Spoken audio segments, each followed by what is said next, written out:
harus ada yang namanya novelty. Novelty itu apa? Novelty itu adalah kebaruan. Ntar saya mau balas WA ini sebentar aja.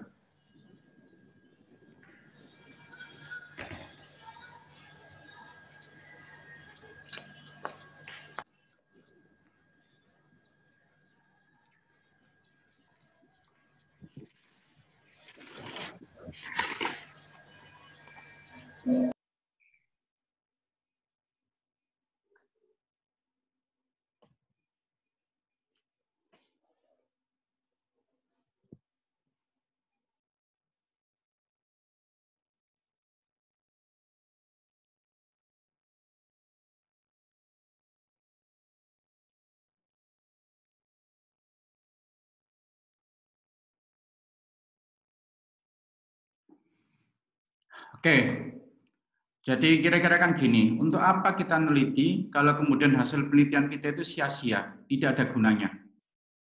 Malah kita menggambarkan waktu, uang, bahkan yang lain-lain. Kalau ternyata hasil penelitian itu tidak ada gunanya, mendingan kita kuliah saja.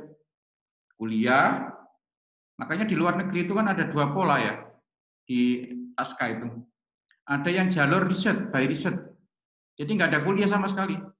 Kalau toh ada kuliah, itu pun kuliah yang menghantarkan riset. Mungkin hanya 4 mata kuliah gitu ya. Jadi sama sekali nggak ada kuliah. Karena apa? Produk unggulannya adalah riset.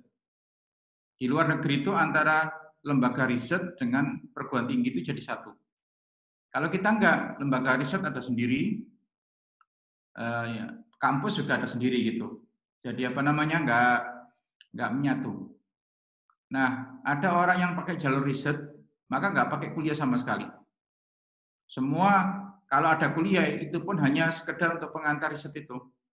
Tapi enggak main-main risetnya ya, sehingga menghasilkan tesis. Tesis itu apa? Pendapat itu. Beda dengan yang jalur satunya, jalur kuliah, tanpa tesis. Paling di akhir nanti ada tugas akhir gitu ya. Tugas akhir itu semacam laporan gitu aja. Tidak semacam bikin kayak kita skripsi yang itu enggak. Tapi kuliahnya full. Mata kuliahnya banyak. Lah kita ini orang hebat ya di Indonesia ini. Ya jalur kuliah, ya jalur penelitian, itu kan. Saking hebatnya ini semuanya ingin diraih. Kadang-kadang kuliahnya bukan, penelitiannya bukan. Akhirnya nanti jadi magister bukan itu. Soalnya nggak jelas, dua-duanya nggak kena gitu kan. Tapi optimis lah, optimis. Orang Palangkaraya harus optimis, apalagi MES kan, nggak mungkin itu optimis. Artinya udahlah, dua-duanya harus ikut. Nah, oleh karena itu, dalam penelitiannya itu, kalau sering saya gini, ada yang mahasiswa yang ngajukan judul penelitian itu, saya tanya gini, kamu sudah pikir judul ini? Iya, Pak. Kamu sudah baca sekian banyak penelitian? Belum sih, Pak. Lah, kalau Anda meneliti hanya seperti ini, ngapain Anda harus repot-repot kuliah S2, harus terbimbing, apalagi yang bimbing profesor lagi. Ini di rumah aja Anda kumpul-kumpulkan, sudah selesai kan? Nggak perlu penelitian terbimbing, penelitian ribet-ribet gitu kan. Tapi kalau Anda betul-betul punya novelty, punya kebaruan, apa sih kebaruannya yang bisa kita tinggalkan untuk anak cucu kita? Nah, itu harus diseriusin. Makanya di dalam penelitian itu ada istilah novelty. Apa itu kebaruan? Apa kebaruan itu? Unsur gabungan antara inovasi dan originalitas. Jadi ada tingkat original. Original itu apa ya? Sesuatu yang betul-betul origin dari kita, Pak. Iya, tetapi ya tidak berangkat dari ruang yang kosong. Misalnya gini ya, misalnya pengertian. Contoh ya, pengertian kepuasan kerja misalnya. Menurut A, bla bla bla bla. Menurut B, bla bla bla bla. Ketiga C, menurut D. Terus Anda menganalisis. Ternyata A ini madhabnya kepuasan itu dilihat dari segi need-nya. Kalau orang itu need-nya terpenuhi, maka atau apa kebutuhannya terpenuhi, maka dia jadi puas. Tapi yang lain enggak, bukan berbasis need, tapi berbasis kinerja perusahaan. Bahwa kepuasan itu bukan terletak pada ukuran personal, tapi ukuran ukuran-ukuran lembaga, ukuran industri ya, atau institusi. Kalau institusi itu menganggap maju luar biasa, maka dia merasakan puas. Kenapa? Karena dia menjadi bagian dari yang memberikan kontribusi itu. Nah, gitu kan. Terus ternyata yang definisi yang ini melihat dari sisi yang lain, dari sisi stakeholder-nya, pelanggannya, konsumennya. Kalau konsumen puas, sekalipun dari unsur perusahaan itu pas-pasan gitu ya, untung enggak, rugi enggak, tapi pelanggannya sangat-sangat puas sekali. Wah, kalau orientasinya gitu, itulah justru kepuasan saya. Jadi kepuasan bukan pada pribadi, bukan pada perusahaan, tapi pada pelanggan, konsumen, misalnya gitu kan. Nah, dari situ kemudian kita simpulkan dari beberapa definisi tersebut yang nampaknya berbeda orientasinya, maka peneliti menyimpulkan bahwa yang dimaksud kepuasan kerja di sini adalah bla bla bla bla. Itu sebetulnya sudah orisinal itu. Karena apa? Itu pendapat dari Anda sendiri. Itu merupakan gabungan dari sekian banyak definisi. Jadi nanti ya kalau Anda nanti mau penelitian kuantitatif mendefinisikan suatu konsep, ya seperti itu. Itu salah satu novelty-nya. Salah satu originalitasnya. Atau juga gini, misalnya, penelitian saya mengenai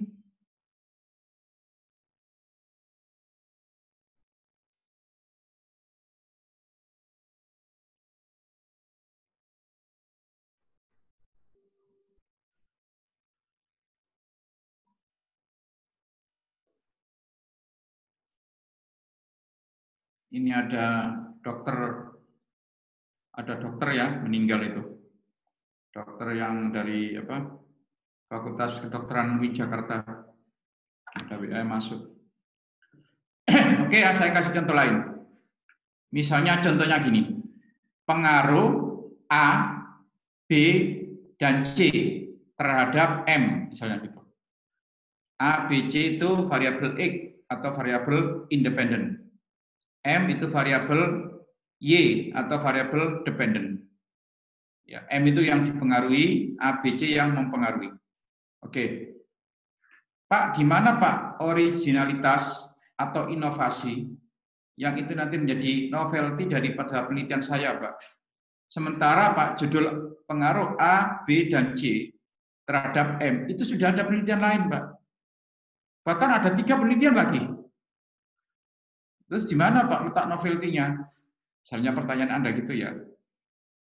Makanya nanti Anda itu ada namanya penelitian terdahulu.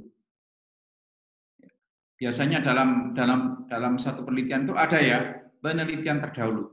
Anda harus baca jurnal. Kalau nggak ada jurnalnya ya baca-baca tesis, disertasi. Jangan skripsi ya, jangan. Minimal tesis. Syukur-syukur disertasi atau yang sudah ada di jurnal. Jadi Anda mengkaji. Dari hasil kesimpulannya mengatakan bahwa bahwa orang yang namanya Ahmad yang menyusun penelitian pengaruh A, B, C terhadap M. Kesimpulannya bla bla bla bla.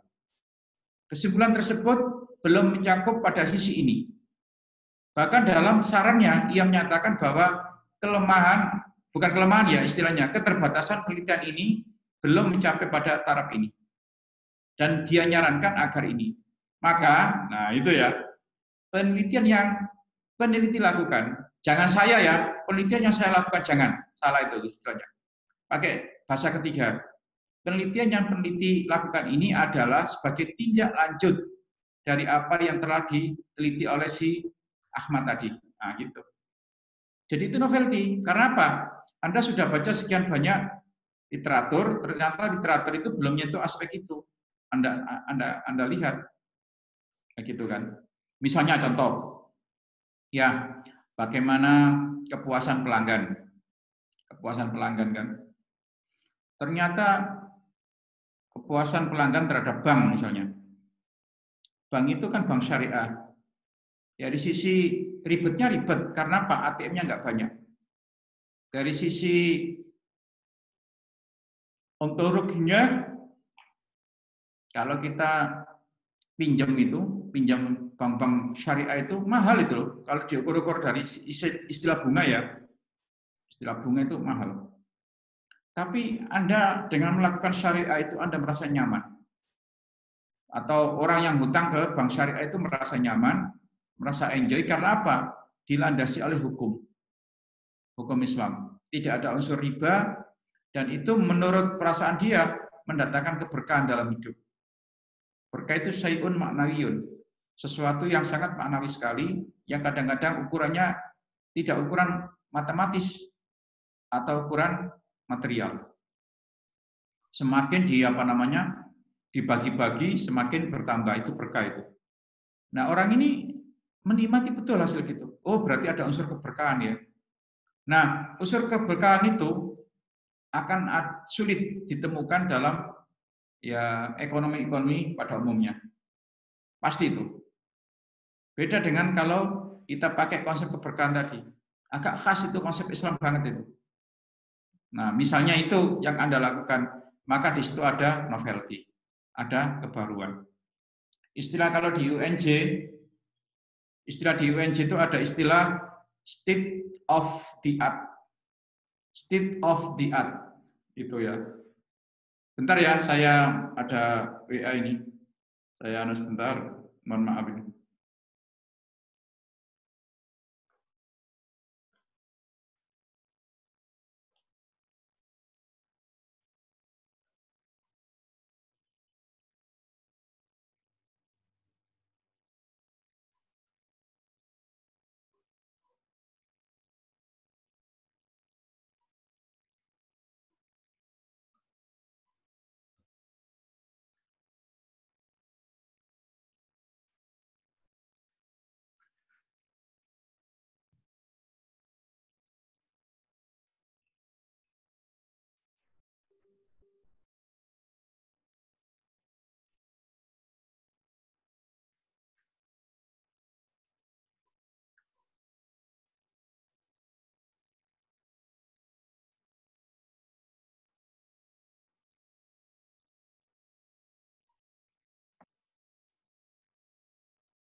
Oke ya, jadi itu kalau Anda kemukakan itu luar biasa itu. Berarti Anda punya novelty itu. Yang nanti akan dikenang ya, itulah sebetulnya tesis Anda. Anda itu nanti nggak malu-maluin ketika jadi kakek, jadi nenek gitu ya. Kalau marah-marahin pada cucunya gitu, wah kamu nggak selesai-selesai. Iya kek, memang sulit. Aku sih kepingin neliti kayak kakek, kayak nenek gitu, yang bagus gitu. Nah itu kan keren gitu kan. Coba kalau Anda marah-marah pada cucunya, wah kamu nggak selesai-selesai, kata anak cucunya, kayak nenek marah-marah melulu. Tuh lihat tesisnya aja kayak gitu. Kalau gue bikin gitu semalam aja jadi. Coba kalau itu yang terjadi, muka kita ditaruh di mana itu? Pak, kan bisa kita sembunyikan, Pak. Lah, sekarang mana ada penelitian kita bisa sembunyikan? Semua serba digital. Semua bisa dilihat oleh orang seluruh dunia itu. Sekarang itu kan prinsipnya tidak ada dusta di antara kita kan. Semuanya sudah terabadikan dalam virtual itu kan, dalam jejak-jejak digital itu. Oke, makanya di situ ya. Oke, saya teruskan. Salah satu karakteristik karya ilmiah dalam hal ini kan karya ilmiah penelitian ya. Itu ini ada objektif, rasional, kritis, inovatif, original, dan bermanfaat. Bermanfaat itu ada nilai guna ya, pragmatis. Novelty itu sesungguhnya adalah gabungan antara originalitas, origin itu asli ya, asli dan inovatif, ada kebaruan dua-duanya ini.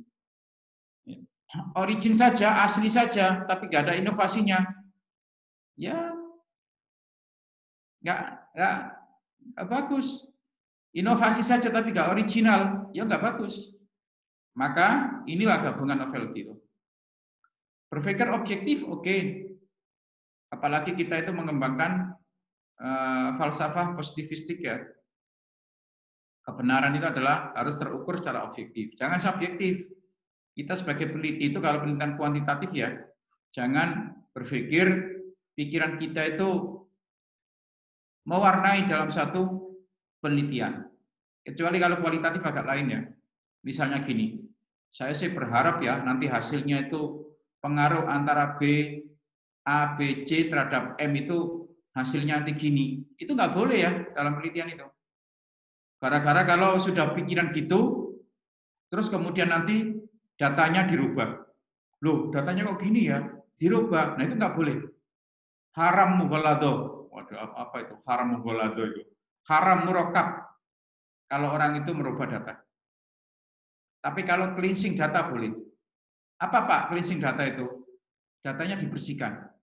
Misalnya dari 100 orang itu, Anda lihat bagaimana sebaran datanya. Ternyata ada orang nomor 50 itu ngawur jawabnya itu. Jawabnya 5 semua. Berarti kayaknya dia itu nggak baca. Ngisi instrumennya itu pokoknya disilang-silang bagian pojok gitu kan. Atau 1 gitu ya. Kalau unfavorable itu. Nah, kalau gitu ya dibuang, nggak bisa dijadikan.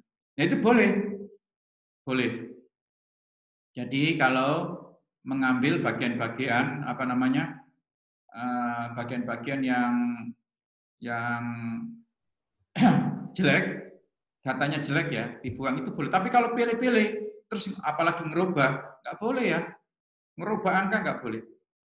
Kalau pilih responden, gara-gara responden itu ngawur, itu boleh.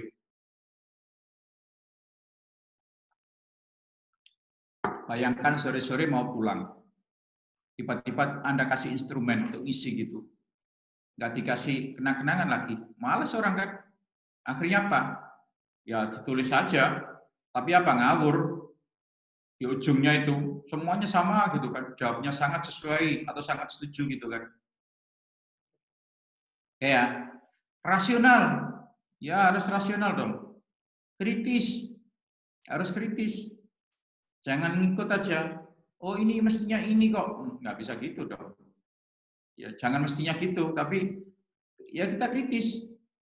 Kritisnya itu sekalipun yang ngomong itu seorang profesor pun seorang apa, kalau memang perlu dikritisi ya dikritisi. Oke, tapi inti kita di sini adalah sebisa mungkin harus mengandung originalitas dan inovasi. Seringkali orang nanya, Pak, apa bedanya Pak skripsi dengan tesis? Yaitu bedanya. Kalau skripsi itu skrip itu hanya menuliskan, memaparkan. Tapi kalau tesis pendapat, Anda harus punya pendapat dari apa yang Anda tulis itu. Namanya pendapat, nanti suatu saat ya harus bisa dikutip itu kan. Bisa dikutip gitu.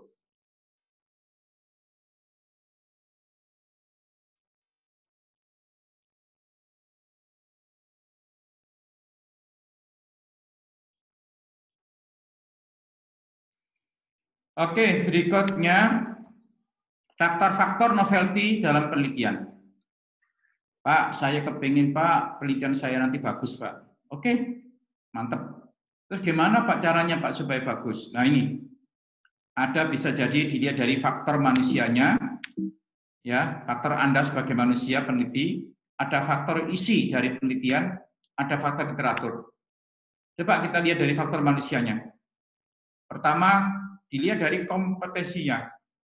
Kompetensi. Apa kompetensi itu? Kemampuan yang dimiliki.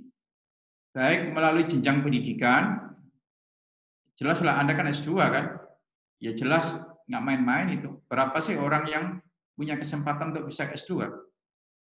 Terus pelatihan khusus, kadang-kadang orang itu melakukan pelatihan khusus ya.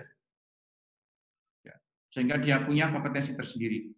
Mungkin Anda dulu pernah ya latihan untuk menulis itu ya, supaya jadi penulis yang baik, yang baik misalnya gitu. Jadi dengan jalur pendidikan atau pelatihan. Kalau Anda sering-sering nulis ya, otak itu kan seperti apa ya? Seperti pisau. Pisau itu nggak perlu diasah kok, tapi digunakan saja, pasti akan tajam. Tapi kalau diasah terus tapi tidak digunakan percuma, karat lagi itu, karat. Jadi otak itu jangan, pokoknya kita sering belajar, kita sering melakukan, lama-lama akan encer otaknya itu. Oh, encer otak, encer ya. Maksudnya cara berpikirnya itu bagus akhirnya. Jadi kompetensi itu adalah sudah bentuk kemampuan, kapabilitas. Kalau Anda punya potensi nulis, tapi kalau tidak dibiasakan nulis, ya tidak akan jadi kompetensi. Kompetensi itu ketika potensi itu dilaksanakan. Makanya kalau potensi diaktualkan jadi kompetensi. Tapi kalau potensi tidak diaktualkan namanya impotensi. Anda mau jadi orang impoten itu? Nggak mau kan? Mana ada orang yang mau jadi impoten itu? Karena potensinya itu sayang, tidak diasah, tidak dilakukan. Yang kedua, minat dan motivasi. Ya, minat dan motivasi. Coba analogikan saja.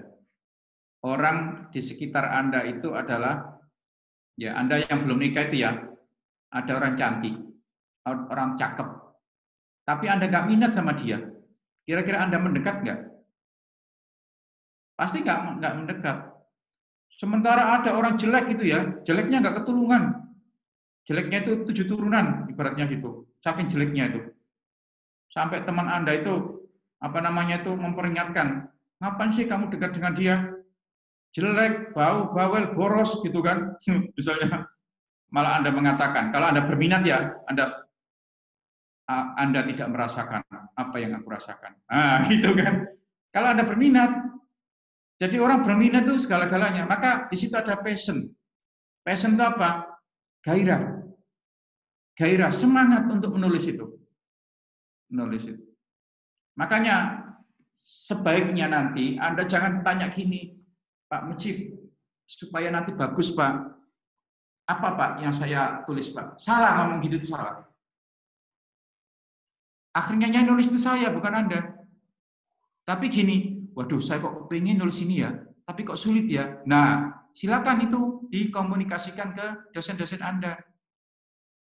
Jangan nanya orang, beda selera orang itu. Ya. Ya sama lah kayak itu ya, kita senang pada lawan jenis itu. Ada yang senang seleranya ya pasangannya itu hidungnya mancung, mancung ke dalam gitu misalnya ya. Mancung ke dalam pesek itu namanya. Lalu apa? Tuntutan profesi. Kadang-kadang juga jadi penting. Pak, saya itu nggak punya passion, Pak. Tapi, Pak, yang namanya lembaga saya, namanya IAIN Palangkaraya itu, menuntut supaya Pak, penelitiannya bagus, Pak. Dan itu nanti akan jadi apa namanya bekal saya untuk profesi saya nanti. Nah, itu juga bisa. Jadi orang minat itu karena dipaksa dulu. Karena sudah terpaksa, sudah terbiasa, maka akan jadi bagus ya. Jadi minat itu kalau belum minat, dipaksain aja.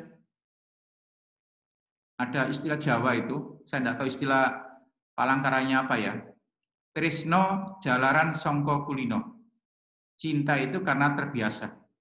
Cinta itu karena penggelibetan. Semakin sering gelibet itu ya, tanpa sadar akhirnya cinta itu. Ya, akhirnya cinta itu. Siapa yang pernah lihat film India? Dulu yang pernah rame itu. Nah, film Kuch Kuch Hotahe itu ya. Itu kan cinta karena persahabatan kan. Dia nggak sadar bahwa itulah cinta. Padahal itu cinta. Jadi sementara dipaksakan aja, dipaksakan. Kalau nanti ada tugas dari siapapun, paksain. Nanti lama-lama bagus kok. Yang ketiga, kreativitas. Jadi manusia itu ada ide-ide baru, ya, memanage keahlian gitu ya.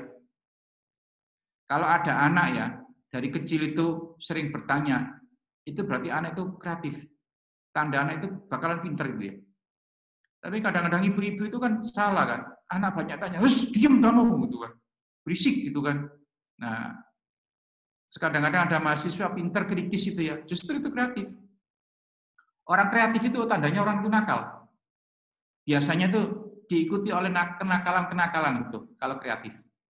Contoh ya, Columbus.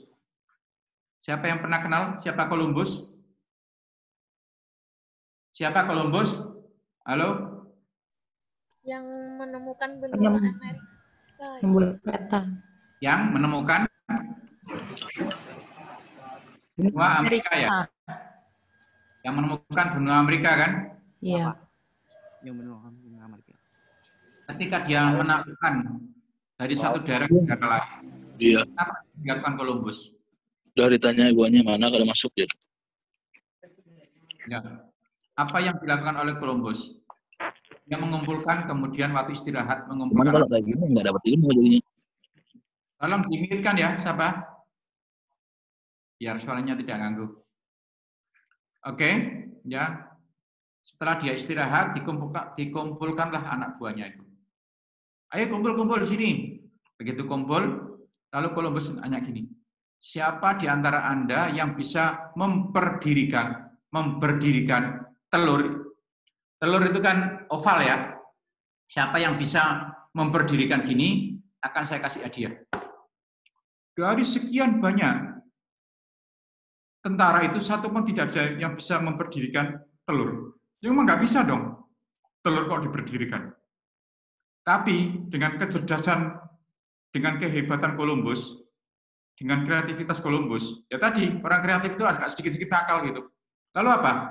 Yang namanya telur itu diketokkan dikit, tok, gitu ya, diketokkan. Akhirnya kan di sini kan, dengan napak gitu kan. Setelah gitu baru ditempel, tek. Nah bisa kan? Ya Tuhan, kalau saya juga bisa gitu. Loh, kenapa enggak engkau lakukan? Tadi kan perintahnya adalah yang penting diberdirikan. Di situ kan nggak ada, tidak boleh syaratnya pecah dan sebagainya, nggak ada. Nah biasanya gitu ya. Kalau Anda punya murid, Anda punya adik, punya apa, yang pinter, kreatif itu biasanya menjengkelkan. Ya. Tapi ini tidak berlaku pada istri atau suami ya. Tidak berarti suami yang setia, istri yang solihah itu menjengkelkan, tidak. Itu urusan lain itu. Ini urusan otak ini, bukan urusan emosi. Kalau urusan emosi itu namanya bukan kreatif, bawel namanya itu, bawel. Kalau perempuan itu penyakitnya itu mulut, bawel. Kalau laki-laki itu penyakitnya mata keranjang gitu ya.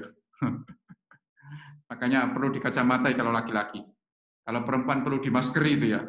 Jadi sebaiknya perempuan itu maskeran terus, insya Allah suaminya akan aman dunia akhirat. Oke, saya lanjutkan ya, kreativitas. Dan terakhir bakat. Sesungguhnya bakat itu adalah ya nggak begitu ya bakat itu ya. Bakat itu akumulasi dari seluruhnya. Pak, saya nggak bisa nulis Pak karena tidak berbakat, salah juga. Jangan bilang gitu. Saya dulu juga enggak. Ya, pokoknya nulis saja, tiba-tiba Pak, skripsinya bisa jadi 560 halaman dan terbit jadi buku. Tesis saya juga demikian kan, terbit jadi buku pula. Terbit jadi buku, yang sudah pernah saya sampaikan itu kan. Oh iya, Pak Mujib itu berbakat. Ya berbakat dari mana perspektifnya kan? Itu kan. Lama-lama sudah terbiasa. Oke ya, ini bakat. Jadi faktor manusianya, apapun manusianya jadi penting itu. Sekarang yang kedua, ya tadi faktor manusia, sekarang faktor konten. Kapan Pak novel itu bisa kita raih? Yaitu ketika kontennya, isinya itu bagus. Pertama, topiknya aktual. Nah, sekarang kan lagi rame-ramenya COVID ini kan. Kalau dilihat dari sisi ekonomi, ya ekonomi, COVID ini sekian banyak masalah ya yang muncul gara-gara COVID ini. Semua industri lesu, perbankan lesu, ya semua pokoknya yang terkait dengan ekonomi itu lesu semua. Pendapatan mengurang, semua yang mengurang karena mobilitas orang agak dibatasi. Walaupun pada sisi yang lain tambah rame ya. Misalnya apa? Online gitu ya. Pakai online dan sebagainya itu. Saya tidak tahu ini. Istri saya itu, ibu itu suka banget dengan sekarang lagi rame-ramenya apa? Beli aglonema. Wah gitu kan. Wah itu secing gitu. Tidak tahu di Palangkaraya lagi rame enggak cewek-cewek? Memang cewek-cewek itu suka yang merah-merah ya. Uang suka yang merah. Kembang pun, bunga pun suka yang merah. Aglonema itu kan yang mahal, kan yang merah-merah itu kan. Nggak tahu itu, kenapa cewek kok suka yang merah-merah itu. Kok ya suka yang hijau gitu ya, yang 20.000 itu. Atau yang apa ya, yang apa namanya itu, ungu gitu ya, 10.000 gitu. Sukanya yang merah-merah ini. Nah, pandemi. Oke, kembali ke pandemi. Orang mungkin ya, pasca pandemi nanti tuh, waduh, sekarang masih banyak orang akan sisa-sisa tabungannya. Tapi nanti bagaimana itu ya? Nah, itu ada angkat topik-topik itu.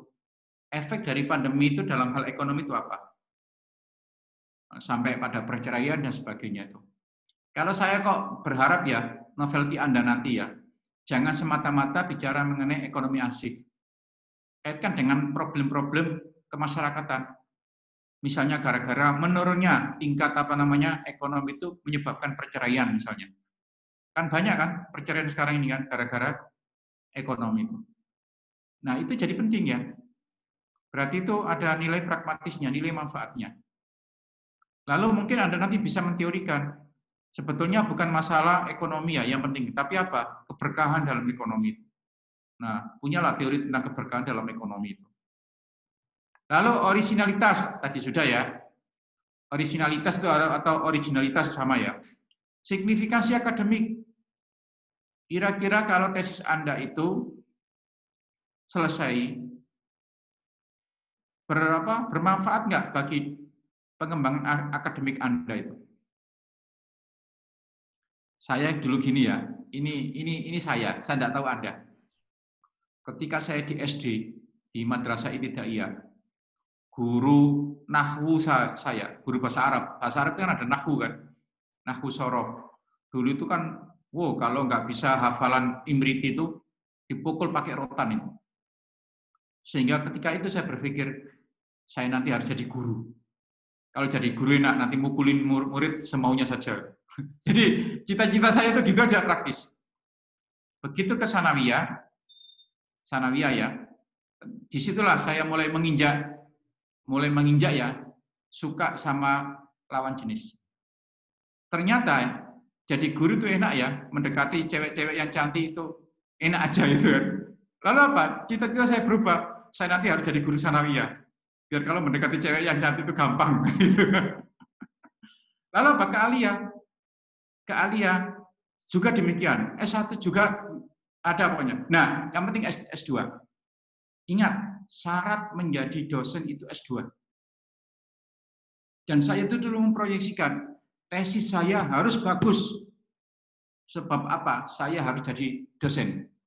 Memang ketika saya S2 itu sudah jadi dosen, tapi dosen bukan PNS.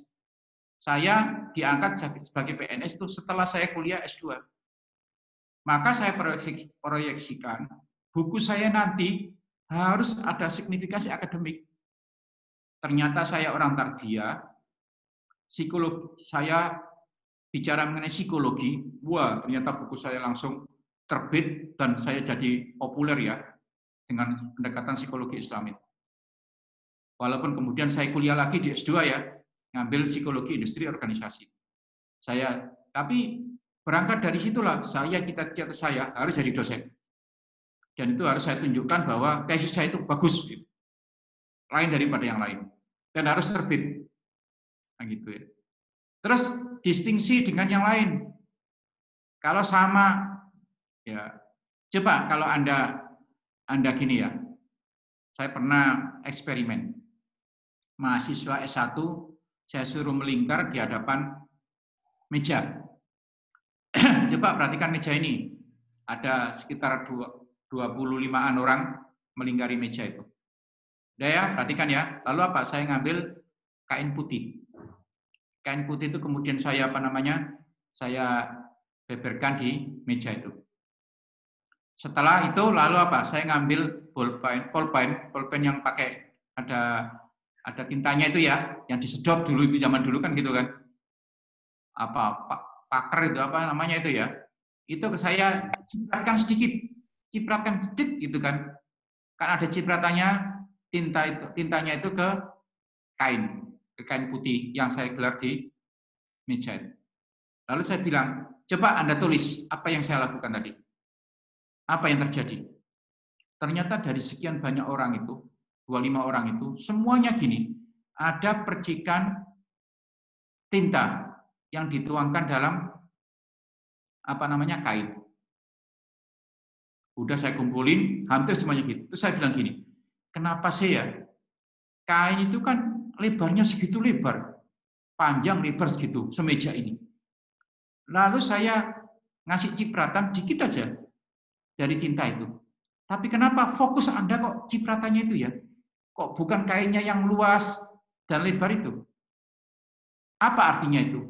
Itulah ya, kalau ada sesuatu yang berbeda, itu menjadi titik temuan.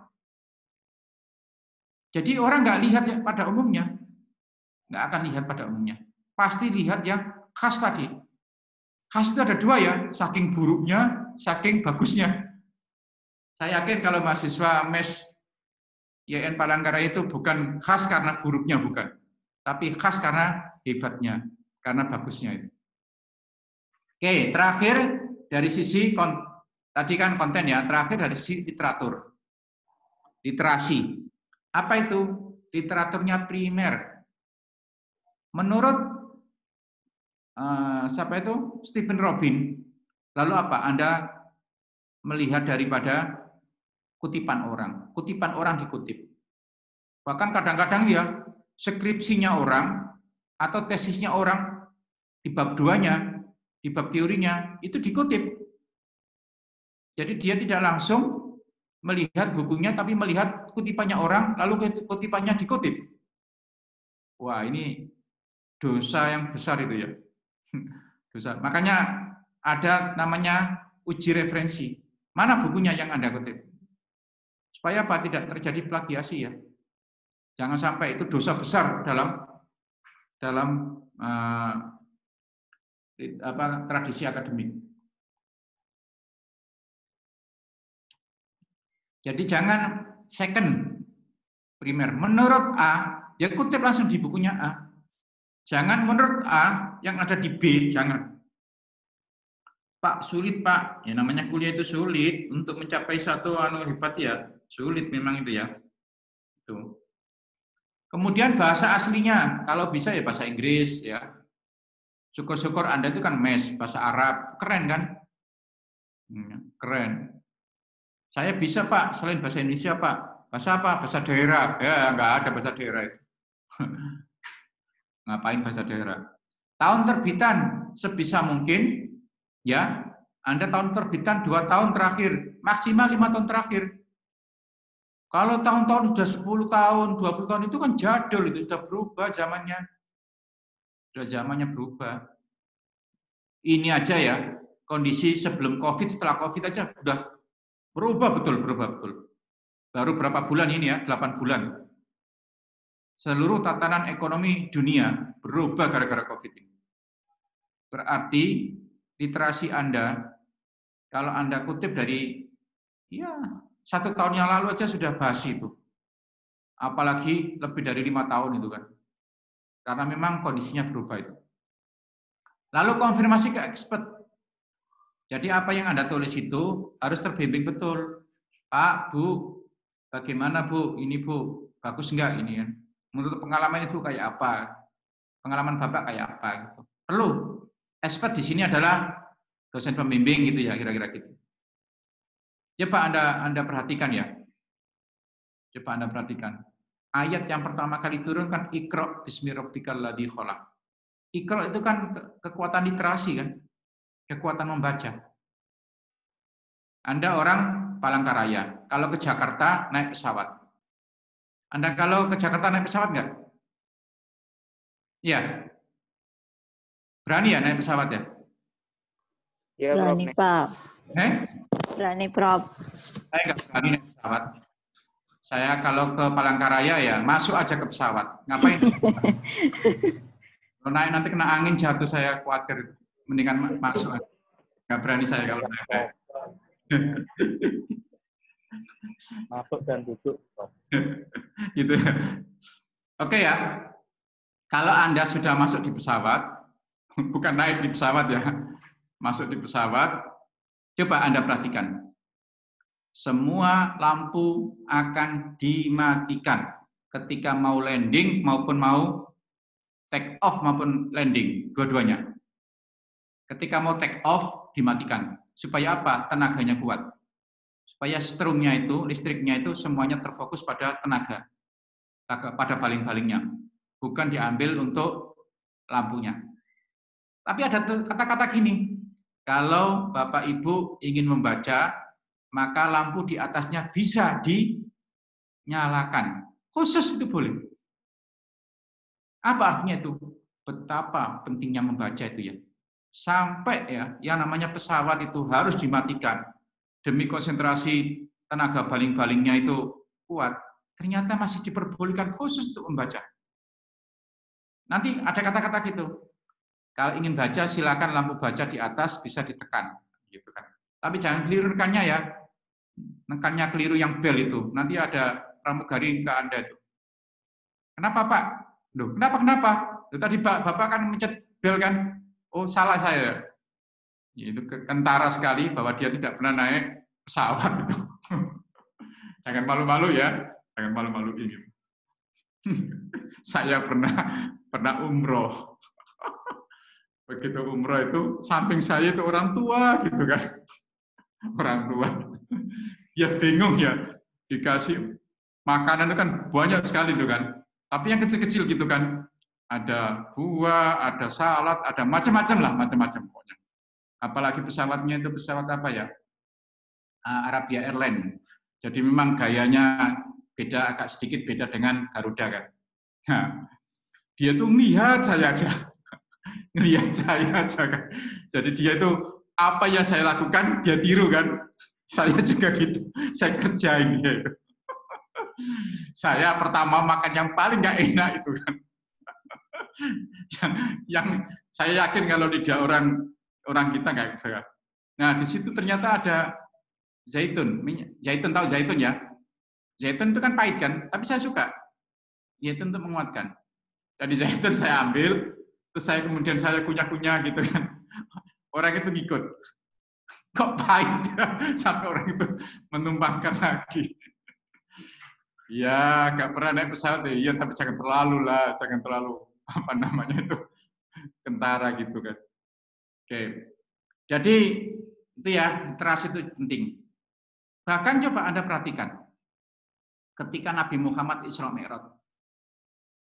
Siapa yang menemani malaikat siapa yang menemani Nabi Muhammad ketika Isra Mi'raj menerima perintah sholat waktu 5 waktu itu? Ternyata yang pertama Jibril. Siapa Jibril itu? Jibril itu Menteri Kependidikan, Kebudayaan, dan Informasi. Karena tugasnya Jibril itu kan membagi wahyu kan. Jadi literasi itu. Kalau Mikail, Menteri Ekonomi, Finansial. Makanya Anda itu penting ya, di fakultas ini itu penting. Menteri Mikail Anda itu. Jadi sering-sering baca Fatihah ke Mikail. Supaya nanti ilmu ekonomi Anda itu nyambung gitu kan. Dan yang ketiga buruk. Apa buruk itu? Teknologi, kecepatan. Nah, itu. Jadi literasi ini penting ya. Itu. Oke ya. Kemudian bagaimana Pak cara mengkonstruk Pak agar kita betul-betul penelitian kita novelty? Pertama, ada integrasi antar ilmu, antar bidang. Makanya saya berharap ya Anda nanti jangan sekedar ekonomi untuk ekonomi. Coba ekonomi dikaitkan dengan budaya gitu ya. Dengan budaya gitu. Misalnya pemanfaatan ekonomi gitu ya. Kayak apa gitu. Ya kemarin sudah saya jelaskan ya. Waktu saya diwawancarai oleh orang Jerman. Kenapa sih asuransinya orang kita itu, orang-orang Indonesia itu setelah dapat asuransi kok untuk orang mati? Bukan digunakan untuk orang yang hidup. Mestinya asuransi itu kan untuk yang hidup kan, biaya yang hidup kan. Malah enggak untuk orang mati, untuk selamatan. Kan gitu kan? Selamatan berapa hari? Hari pertama sampai hari ke-7. Lalu hari ke-40, hari 100, haul tiap tahun 1000. Kita kok selamatan melulu. Ya. Kata orang Muhammadiyah, kenapa NU itu enggak punya lembaga yang bagus seperti Muhammadiyah. Karena uangnya itu habis untuk selamatan melulu undangan terus. Mulai dari anak-anak dalam perut diselamatin, usia 7 bulan dalam kandungan, lahir diselamatin, baru belajar diselamatin, semua sampai mati pun diselamatin. Kata orang itu, iya situ Muhammadiyah nggak pernah selamatan, tapi kalau kita kondangan mau makan juga, enaknya doang gitu Muhammadiyah itu. Jadi guyonnya gitu ya. Tapi sudahlah, sekarang Muhammadiyah NU itu nggak usah dipertentangkan. Sekarang sudah akur kok. Bahkan sekarang anak-anak milenial itu madhabnya sudah madhab campuran antara Muhammadiyah NU. Apa itu Pak? Muhammadiyah kalau terawehan itu kan 11 rakaat. Tapi lama sholatnya. Kalau NU terawehan itu 23 rakaat. Tapi sholatnya cepat. Nah sekarang ada madhab baru, madhab milenial, cepatnya ikut NU, bilangannya ikut Muhammadiyah. Wow, keren itu. Bismillahirrahmanirrahim. Waladhdallin, amin, yasin, Allahu Akbar gitu ya. Cepat sekali itu. Super kilat itu. Bilangannya 11 lagi kan. Bahkan kata, Pak, memang ada lagi Pak, madhab yang memperbolehkan sholat tarawih itu hanya 5 rakaat. Kalau boleh Pak, saya ikut yang itu aja Pak. Sudah nggak ikut lagi yang Muhammadiyah. Udahlah. Jadi sekarang Anda nggak usah lagi bicara mengenai orang itu kunut apa tidak kunut. Kenapa? Nggak penting kunut tidak kunut. Kenapa? Subuhnya aja tidak. Subuhnya aja tidak kok pikir kunut segala. Justru yang penting mau sholat subuh sudah alhamdulillah. Nah, gitu kan. Oke. Yang kedua, tolong ya nanti integrasi ilmu ya. Dikaitkan dengan budaya. Misalnya apa sih yang bisa dikembangkan dari ekonominya orang-orang sana ya. Suku sana gitu ya. Misalnya ini kan ekonomi, misalnya gini, kenapa sih kok orang sana punya tradisi yang menggambur-gamburkan ekonomi apa gitu. Tapi coba itu maknanya apa bagi masyarakat ketika itu dilakukan. Gitu kan. Oke, terus interrelasi ilmu dengan budaya atau kearifan lokal. Saya kira-kira sebulan yang lalu. Saya kan suka mancing ya. Suka mancing. Yang terakhir saya ke sana 2 bulan yang lalu ya. Yang saya ke sana itu kan saya diajak ngajak mancing mantan rektor Pak Ibnu. Pak Ibnu itu mantan rektor ya. Mancing, terus ada yang punya apa namanya tempat dekat sungai itu bilang, Pak, ikan lais itu Pak, kalau sudah waktunya Pak, per kilo itu hanya Rp1.000. Sayang sekali Pak, buang-buang itu. Terus saya bilang, Bu, kalau agak banyak ikan lais yang murah itu dikeringin aja Bu. Nanti kirimkan ke Jakarta, nanti akan saya ganti gitu kan. Kira-kira 3 minggu atau sebulan yang lalu saya dikirim 1 dus gitu kan. Lais ya. Ikan lais yang dikeringin, ada juga ikan gabus. Ikan apa? Gabus itu apa namanya salah satunya itu? Toman ya. Terus ada juga ikan kayak lele yang hitam itu apa namanya itu? Haruan, Pak. Haruan ya. Terus ada kayak lele yang hitam itu apa namanya? Apa itu? Enak. Patin, Prof. Patin. Bukan patin yang satunya. Kalau patin kan Prof. Pentet. Yang kayak lele. Mirip lele tapi hitam gitu. Pentet kali. Apa toman? Limbas. Ya. Limbas. Pentet. Saya itu Pentet. Enggak, apa namanya? Saya pentet, pokoknya saya. Nah itu kan terus kemarin dikirim gitu. Dia senang, saya juga senang. Karena apa? Ikan yang dari dia itu adalah murni, semata-mata adalah dikasih garam. Tapi kalau saya beli di Jakarta, khawatir saya. Saya itu nggak berani ya makan ikan asin di Jakarta itu. Kenapa? Ikan asin itu justru dicampur dengan pengawet. Supaya apa? Ikan itu nggak gampang busuk. Saya kalau di sana kan enggak kan langsung dikeringin, langsung saya bawa dan Saya di rumah langsung saya masukkan kulkas, jadi aman. Kalau dibeli di pasar, itu rata-rata dikasih formalin. Supaya apa? Tidak gampang busuk. Sekalipun dikeringin. Coba perhatikan ya, perhatikan. Kalau ke pasar, terus ada lalat. Nggak akan berani nempel di ikan asin. Kenapa? Karena ikan asinnya itu ada formalin. Tapi kalau yang dari sana, pasti berani. Berarti apa? Ikan itu bebas dari formalin. Sama dengan Anda melihat ayam. Nah nanti ya, coba itu jadi bahan penelitian Anda itu ya. Orang jualan ayam itu supaya gak gampang busuk, supaya apa ya, kelihatan seger, maka ayam itu dicemplungin di formalin.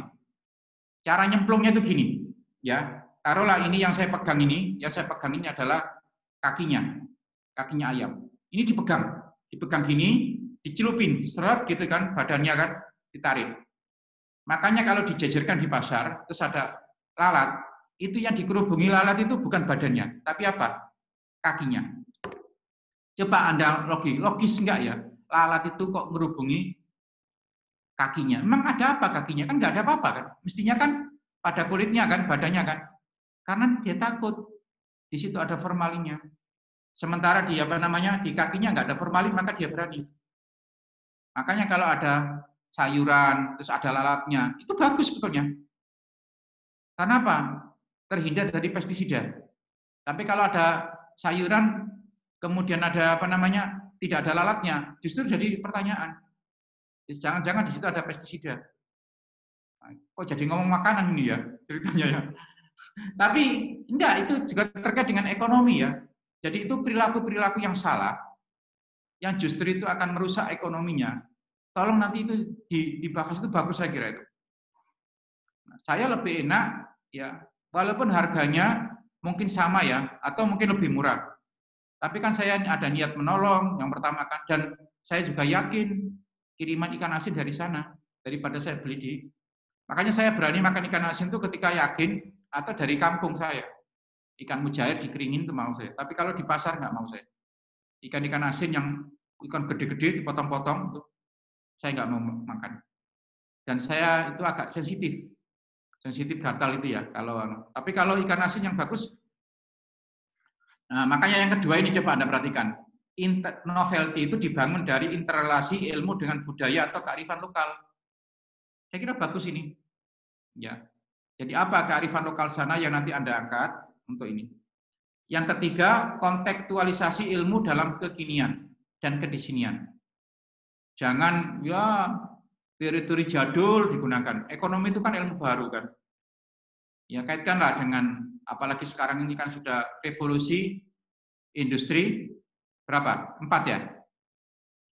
Hati-hati ya kalau nyebut revolusi industri jangan keliru. As'ad ya. Revolusi industri 4. Jangan keliru ngomong revolusi istri 4. Jangan sampai gitu ya. Yang fasih itu. Nanti dikira saya ngajarin yang macam-macam. Revolusi industri 4 ya.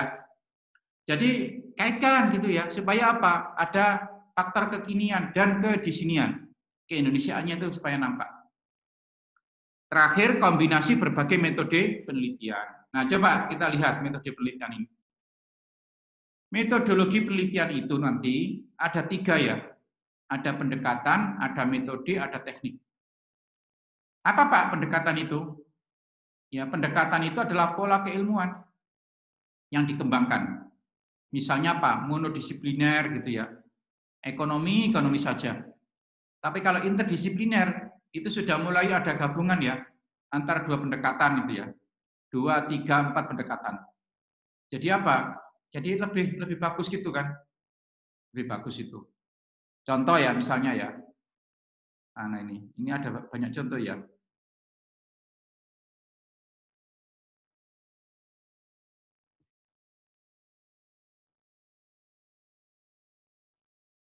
Oh nggak bisa ya dilihat. Udah, nah aja ya. Contohnya nggak usah terlalu anu. Jadi pendekatan tuh gini ya. Misalnya saya kasih contoh mengenai saya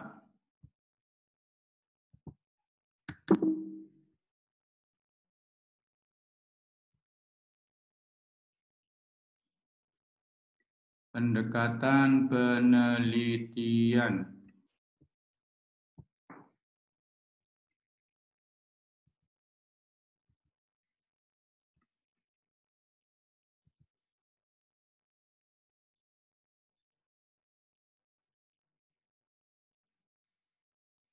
Ini ada contoh, tapi contohnya untuk Magister Hukum Keluarga. Tapi nggak apa-apa ini, nanti ada terkait dengan ekonomi ya. Oke, ini saya kasih contoh. Ini bahwa melibatkan semua aspek ya dalam penelitian itu. Sebetulnya ini untuk magister, untuk kelas siang ini, kelas siang nanti. Tapi nggak apa-apa kok, bisa.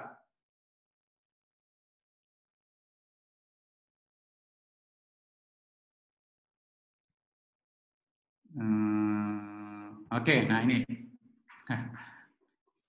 Ini jangan ditiru-tiru ya, ini contoh aja ya. Pak, boro-boro poligami, satu aja belum dapat, Pak. jangan ini. Jadi kan persoalan poligami itu kan intinya kan keadilan. Jadi semua laki-laki itu boleh poligami kalau ada keadilan. Oke, sekarang jangan poligaminya ya, tapi yang fokusnya adalah keadilan. Nah, bagaimana cara mengkonstruk teori keadilan itu? Nah, coba kita harus berselancar, literasi kita harus kuat. Dari mana Pak pendapat itu? Dari madhab Hanafiyah, madhab Malikiyah, Syafi'iyah, Hanabilah. Ya, lalu apa? Ini kita sintesiskan. Bagaimana keadilan ekonomi, keadilan biologis, keadilan psikologis, keadilan sosiologis, keadilan politis, dan keadilan religius. Ya, menurut ahli ekonomi, siapakah orang yang layak untuk bisa memberikan keadilan? Saya sih bisa, Pak. Ya, bisanya itu ada ukuran. Siapa yang ukur? Ahli ekonomi. Misalnya Pak, pendapatan sekian. Mungkin ahli ekonomi akan hitung-hitung, oh lifestyle-nya, gaya hidupnya, calon istrinya yang kedua itu gini. Nggak bisa lah hanya sekedar pendapatannya segitu. Jadi ahli ekonom yang bisa menjelaskan. Biologis juga demikian ya. Biologis. Tapi ini dulu ya, ini dari para imam madhab ini. Nah setelah imam madhab ini sudah kita dapatkan, lalu kita masukkan tabel. Keadilan ekonomi menurut Hanafi itu seperti ini. Menurut Maliki seperti ini, akhirnya Pak, kita sintesiskan. Oh, keadilan ekonomi menurut 4 madhab itu ini kesimpulannya. Biologis itu ini. Nah, setelah itu ini yang penting ya. Yang penting itu ini. Apa, ini dari studi empiris, apa kriteria keadilan menurut para expert? Ekonomi ya ekonom. Kayak tadi yang saya sampaikan itu. Ya, Anda yang bisa, orang ahli ekonomi itu yang bisa. Terus biologis, sorry ya, misalnya ya ada orang yang punya bukan penyakit ya, nggak tahu ini apa namanya ya. Ya penyakit juga, namanya seks mania. Dia itu, waduh, seksnya itu sehari semalam itu yang 24 jam kan. Dia itu kuat, sehari semalam itu hubungan seksual itu 24 kali, tiap jam itu ya. Nah itu kalau istrinya itu sendirian akan kewalahan itu. Bisa jadi nanti akan terjadi perselingkuhan dengan yang lain. Kira-kira seperti itu. Lalu apa? Ya hanya nanti psikiater yang bisa menjelaskan bahwa yang bersangkutan itu layak untuk nikah poligami. Jadi dokter yang bisa. Terus keadilan cinta, keadilan psikologis, katanya para ulama kan cinta nggak bisa dibagi-bagi. Ya bisa diukur dengan psikologis, tanya psikolog, kan gitu kan. Tanya psikolog gitu kan. Dan seterusnya ya. Nah inilah yang dimaksud itu bahwa ilmu itu kalau bisa, ya metodologi itu kalau bisa, itu jangan hanya satu, terkait dengan hal-hal yang lain juga. Supaya apa? Supaya ada novelty tadi. Ada novelty itu. Lalu berikutnya ya, metodenya metode apa? Kuantitatif atau kualitatif? Harus jelas. Seringkali kadang-kadang metodenya kualitatif, tapi cara berpikirnya kuantitatif. Atau sebaliknya. Salah itu ya. Kalau judulnya pengaruh, hubungan, efektivitas, ya gitu mesti pakai kuantitatif.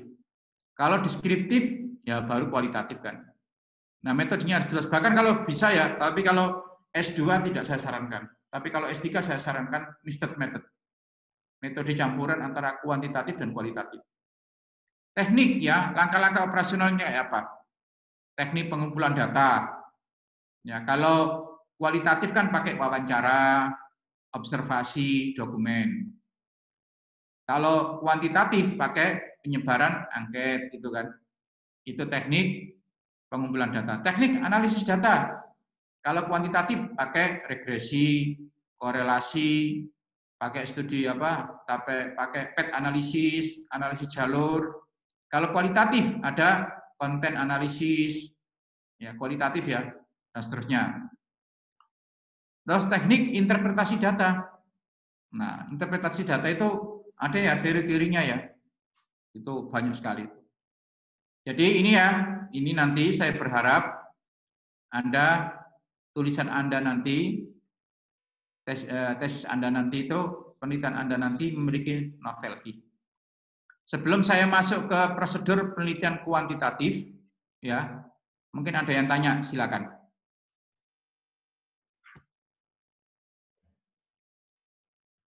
Silakan kalau ada yang tanya.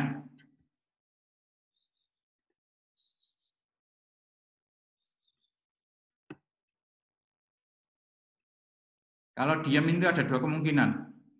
Paham semua, nggak paham semua. Paham semua, nggak paham semua. Kemungkinan dua-duanya, Prof. Hah? Dua-duanya, Prof. Dua-duanya ya.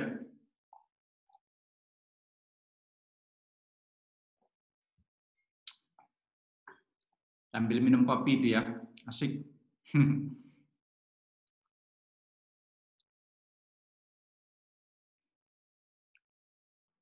Silakan.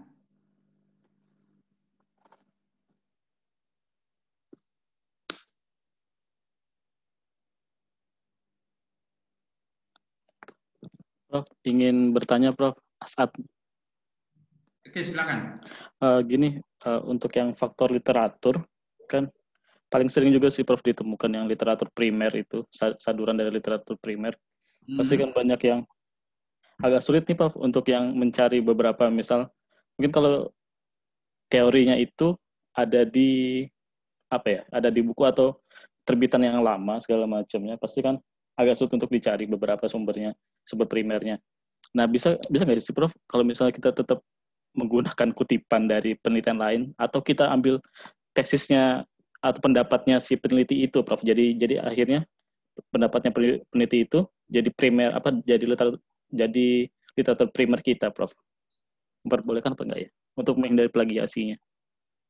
Oke. Kalau kerangka teori ya tetap harus pakai buku aslinya ya. Itu untuk mengatakan literatur primer itu. Dan yang Anda kutip saya yakin itu buku-buku yang baru. Kalau mes pakai yang lama itu bukan mes namanya itu. Oke, Prof. Ya. Nah, sekarang saya tanya ini. Saya tanya. Memang prodi Anda itu prodi poligami. Kok poligami, Pak? Yang satu namanya ekonomi, fakultas umum. Satu namanya syariah, fakultas agama. Berarti kan prodi poligami. Bukan mono ya, bukan monodisipliner, tapi sudah transdisipliner atau interdisipliner itu kan. Ada dua hal yang digabungkan. Sekarang saya tanya Anda. MES itu, Magister Ekonomi Syariah itu bagian dari ekonomi atau bagian dari syariah? Bagian dari fakultas ekonomi atau bagian dari fakultas syariah? Sekarang pertanyaan dasar saya gitu. Kalau sekarang sih sepertinya ekonomi sendiri sih, Bro. Sudah jadi fakultas tersendiri kayaknya. Gabung di ekonomi ya, bukan gabung di fakultas syariah kan? Iya, benar, Bro. Nah, perasaan Anda, bukan perasaan Anda itu ada di mana sekarang ini? Masih di fakultas syariah atau sudah keluar di ekonomi? Masih ada nyambung ke syariahnya sebenarnya sih, Prof. Masih ya. Perasaan syariah ya. Literatur masih syariah semua ya. Bahkan dosen-dosennya syariah semua ya. Bukan dosen asing dari ekonomi ya. Nah, itu dia, Prof. Itu yang jadi masalah. Kalau saya dari sisi apa namanya itu fakultas Anda itu sudah fakultas di ekonomi. Dan ekonomi itu ada ilmu baru. Ilmu baru itu apa? Literaturnya harus baru. Beda dengan syariah. Syariah itu ilmu lama. Semakin lama referensinya, semakin keren gitu kan. Iya, Bro. Tapi kalau ekonomi enggak, terbalik. Karena ekonomi itu ilmu yang sangat cepat sekali. Ada tokoh ya, perilaku organisasi yang biasa di manajemen, di ekonomi manajemen dipakai. Namanya Stephen Robin. Itu hampir tiap tahun bukunya itu ada revisi. Atau 2 tahun lah ada revisi bukunya. Karena apa? Memang temuan-temuan mutakhir itu selalu berkembang. Nah gitu. Nah inilah ya. Anda oke ya. Terus Pak, saya kan perlu Pak mengutip tesis disertasi. Iya, tapi bukan untuk mengutip teorinya. Itu jeruk akan jeruk. Teori dikutip enggak, tapi untuk menemukan hasilnya. Hasilnya kayak apa, lalu Anda bisa menindaklanjuti. Atau Anda membandingkan temuan Anda dengan temuan tesis atau disertasi yang sudah ada. Bukan disertasinya dia, teorinya dia itu Anda kutip. Pakai jangan. Pak, apa Pak fungsinya kita baca teori dalam tesis disertasinya orang, Pak? Supaya Anda bisa melacak, oh ternyata ada di buku ini. Cari bukunya. Kalau Anda masih gitu, dikhawatirkan nanti itu justru Anda plagiasi. Kalau itu akan kena. Tapi coba kalau Anda langsung baca bukunya, apalagi bahasa Inggris itu. Terjemahnya beda itu ya. Beda, Prof. Terjemahnya paling pinter itu, lebih hebat dari yang sudah ada, atau lebih jelek yang dari yang sudah ada. Dari bahasanya nggak bisa sama. Berarti Anda tidak nyontek. Paham, Prof. Paham. Terima kasih, Prof.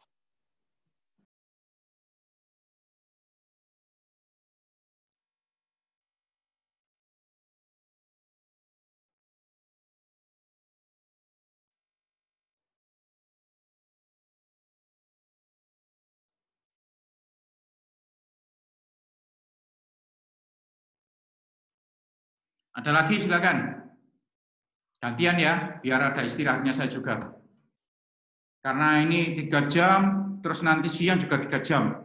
Wah, luar biasa ini. Cuma saya minggu depannya lagi itu pas berbarengan ya saya ya. Nggak tahu nanti gimana ngaturnya itu. Saya jadi juri Kang dan Nong Banten. Kalau di Palangkaraya apa namanya? Pemilihan Ratu Kecantikan di sana. Apa? Ya, Bawi apa-apa? Biasa ada istilahnya, saya lupa, Pak. Oh, pemilihan Bawi Hatwe itu ya, Mas? Iya, sepertinya gitu tuh. Kalau saya di Putri. Saya sudah 6 tahun jadi ketua jurinya saya. Wow. Oke. Makanya yang saya lihat ya itu bening-bening semua gitu. Aduh. Refreshing, Prof. As'ad, kamu itu cita-citamu itu luhur banget. Kamu belum nikah, As'ad ya? Belum, Prof, belum. Belum, ya berarti kamu punya status namanya jomblo rahimakumullah. Aduh, saya termasuk bagian kelompok itu sebetulnya, Prof. Coba carikan ya. Di tetangga saya banyak itu As'ad. Tetangga saya itu entah pembantu banyak. Katanya orang itu gini, kalau ke Palangkaraya, ke Samarinda, gitu ya, ke Pontianak, kalau sudah pernah minum air sana, akan kembali lagi gitu. Iya, Prof. Oh, bener gitu ya. Ada yang bilang seperti itu, Prof. Kalau udah minum air sungainya lah istilahnya, nah, udah tuh. Pasti balik lagi. Kalau pernah orang itu janji mau nikahi, terus kemudian dia mengkhianati, katanya nggak bisa pulang, itu putar-putar di bandara aja. Oh. Kalau bagian itu saya belum bisa buktiin, Prof. Wah, gawat itu. Gawat. Kalau gitu saya nanti kalau ke Palangkaraya harus hati-hati. Bawa bekal minum sendiri, Prof. Kita kan sudah dipesan oleh Hakim itu kan. Hakim Palangkaraya. nyanyiannya. Jagalah hati, jangan poligami. Hakim. Oke, ada lagi yang nanya? Langsung masuk. Ini kurang lebih saya ini tadi ngomong 1 jam 15 menit. Oke, saya minta waktu 10 menit aja dulu. Istirahat ya. Istirahat, nanti kita anu lagi. 10 menit. Biar saya Ya, Prof. turun, saya ngambil minuman gitu kan. Kalau Iya, di Prof. 7 itu masih pagi ya. Mulai kuliah itu kan jam 7:30. Ya, walaupun saya di sini ada kopi, tapi perlu saya anu lah. Oke, saya istirahat 10 menit kira-kira. Ya, Prof. Ya kan? Oke, Prof. Saya tutup dulu ya. Ya, Prof. Ya, Prof. Baik, Prof. Sudah masuk semua ini? Enakan di bawah tadi saya. Sudah masuk semua ini?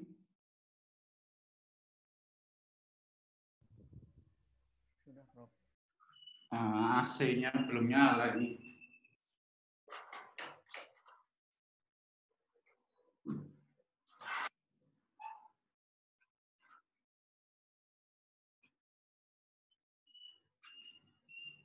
Oke ya, kita lanjutkan. Sekarang kita desain penelitian kuantitatif. Ya, kalau kualitatif nanti aja, kuantitatifnya dulu. Karena ini penting ya, untuk di MES itu menurut saya harus Anda kembangkan kuantitatif. Kenapa Pak demikian? Karena kuantitatif itu menjadi ciri khas daripada MES. Makanya tadi kan saya tanya, Anda itu merasa di syariah atau merasa di ekonomi bisnis? Kalau merasa di ekonomi bisnis, ya itu literaturnya harus mutakhir, kuantitatif lebih kuat dibanding dengan kualitatif, gitu ya. Angka-angka itu harus familiar. Jangan sampai kemudian Anda masih yang gaya-gaya literatur gitu ya, yang didasarkan dari Fakultas Syariah dulu. Anda harus keluar dari apa ya, dari keterkungkungan kira-kira gitu. Biar nanti Anda lulus itu sama dengan ekonomi pada umumnya. Bukan pada seolah-olah hukum ekonomi ya, seolah-olah hukum ekonomi. Tapi lebih tepatnya adalah ekonomi syariah. Oke, saya share. Nah, ini ya, ini kita lihat pola penelitian kuantitatif. Oke. Mau tidak mau Anda nanti harus polanya seperti ini. Ini pola umum daripada penelitian kuantitatif. Jadi kuantitatif itu yang penting adalah dependent variabelnya. Variabel dependent. Itu ya. Desainnya seperti ini, mulai bab 1, bab 2, bab 3, bab 4, bab 5. Intinya dari penelitian itu adalah dependent variabelnya, Y-nya.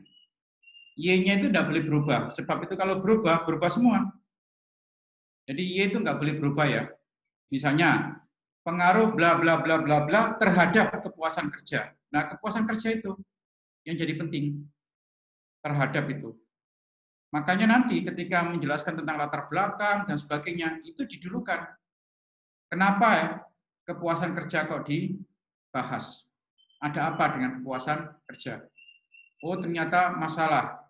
Banyak orang kalau tidak puas dalam bekerja itu akibatnya apa? Ya uring-uringan, gampang marah. Kerjanya nggak beres, banyak yang tertunda, banyak yang nggak selesai, banyak kesalahan. Beda kalau orang itu puas dalam pekerjaannya, itu relatif dia akan tetap nyaman, menikmati dan seterusnya. Berarti apa namanya itu kepuasan itu bermasalah di sini. Lalu kita cari faktor apa yang kira-kira nanti bisa menyelesaikan. Nah, gitu kan.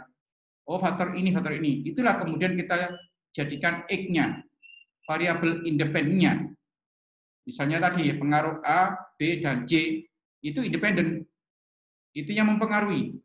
Itu yang memungkinkan nanti bisa menyelesaikan masalahnya. Nah, sebelum saya menjelaskan lebih jauh ini, saya akan menjelaskan dulu mengenai apa variabel itu. Ya, variabel itu apa sehingga nanti kita nggak kesulitan dalam hal ini.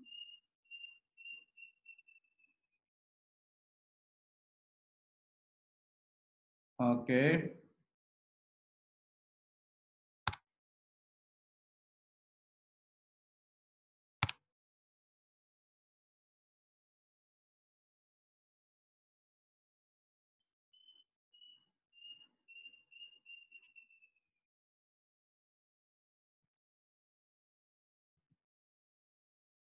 Oke ya.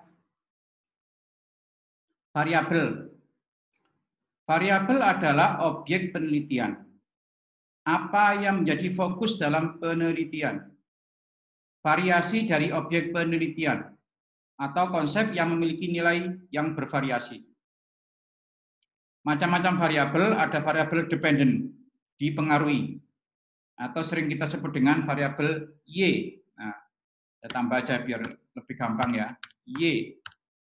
Lalu ada variabel independen, seringkali disebut dengan variabel X atau yang mempengaruhi. Ini sama dengan dipengaruhi.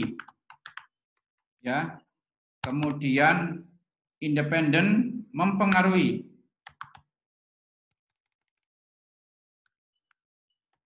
Mempengaruhi.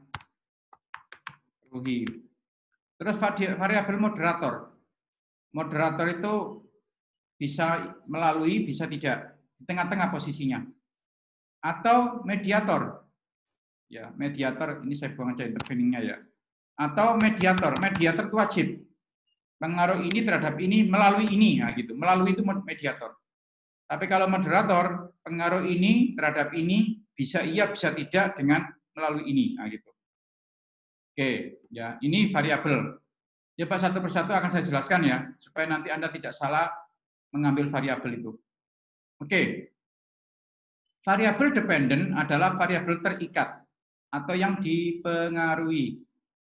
Variabel yang dipengaruhi karena menjadi akibat. Lazimnya dilambangkan dengan Y. Variabel ini merupakan hasil. Ingat ya, hasil. Kayak kepuasan kerja itu hasil. Tapi kalau motivasi kerja itu bukan hasil ya. Itu misalnya ya, lebih gampang aja. Variabel cinta itu independen, bukan dependen. Tapi kepuasan pernikahan itu hasil. Makanya cinta itu mempengaruhi kepuasan. Jangan Anda cinta dijadikan sebagai variabel dependen. Misalnya cinta pada pekerjaan, itu nggak bisa. Jadi cinta pada pekerjaan jadikan dependen. Karena apa? Itu bukan hasil, itu proses. Makanya yang proses itu jadi jadi independen. Nah, kalau variabel independen adalah variabel bebas atau yang mempengaruhi. Adalah merupakan variabel yang mempengaruhi atau yang menjadi sebab. Lazimnya dilambangkan dengan X. Variabel ini merupakan proses. Nah, gitu ya. Jadi kira-kira gambarnya seperti ini. Ini ada variabel independen, ada panah ke variabel dependen. Berarti independennya mempengaruhi dependen.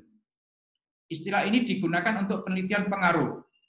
Pengaruh itu hubungan kausalitas, ada sebab akibat. Analisis statistiknya nanti pakai regresi, karena Y-nya hanya 1. Dengan software SPSS bisa ya, tidak harus pakai M+ atau Lisrel. Contoh sekarang, pengaruh sabar terhadap kepuasan pernikahan. Ya, kalau konteksnya misalnya konteksnya kerja, ya kepuasan kerja gitu ya. Ini aja biar lebih enak. Nggak usah pakai pernikahan. Nanti kalau konteksnya itu di magister hukum keluarga, mungkin kepuasan pernikahan. Tapi kalau untuk konteksnya mes, berarti kepuasan kerja. Oke ya, sabar ini adalah X. Ya, pengaruh hubungan kausalitas. Jadi ini ada panahnya. Terus kadang-kadang X-nya 2, bukannya 1. Pengaruh sabar dan syukur terhadap kepuasan. Nah, gambarnya seperti ini. Ini adalah variabel independen, sabar syukur. Kepuasan kerja adalah variabel dependen. Sabar dan syukur mempengaruhi kepuasan. Maka logikanya, tadi mulai dari awal ya, latar belakang masalah, ada apa tentang kepuasan ini? Sehingga kepuasan itu perlu diangkat. Oh, ternyata orang yang kalau tidak puas dalam bekerja, mengakibatkan dia itu malas-malas, nanti ada terjadi kemangkiran, gitu kan, kerjanya nggak tuntas, dan sebagainya. Variabel apa yang kira-kira bisa menyelesaikan? Banyak faktor yang bisa menyelesaikan. Tapi yang dipilih di sini hanya 2. Apa itu? Sabar dan syukur. Maka itulah yang menjadi variabel independen. X1 dan X2. Oke. Nah, bisa juga kepuasan itu dibagi 2. Ya. Tadi kan kepuasan kan 1 kan? Ini bisa dibagi 2. Apa itu? Y1, Y2. Misalnya yang satu kepuasan fisik, yang satu kepuasan psikis. Itu juga bisa. Kalau ini kepuasan, kalau ini dependen variabelnya 1. Independen variabelnya 2, sabar dan syukur. Tapi ini sama-sama 2. Ya. Nah ini. Jadi kepuasan X1 dan X2. Yang satu itu kepuasan fisik dalam bekerja, yang kedua kepuasan psikis dalam bekerja. Kalau dalam konteks hukum keluarga, kepuasan fisik ya dalam pernikahan, yang kedua kepuasan psikis dalam pernikahan. Oke. Atau gini, ini lebih keren lagi nih. Ternyata sabar itu ada 3. Ada sabar menerima musibah, ada sabar menjalankan perintah, ada sabar menjauhi larangan. Syukur juga ada 3 macam.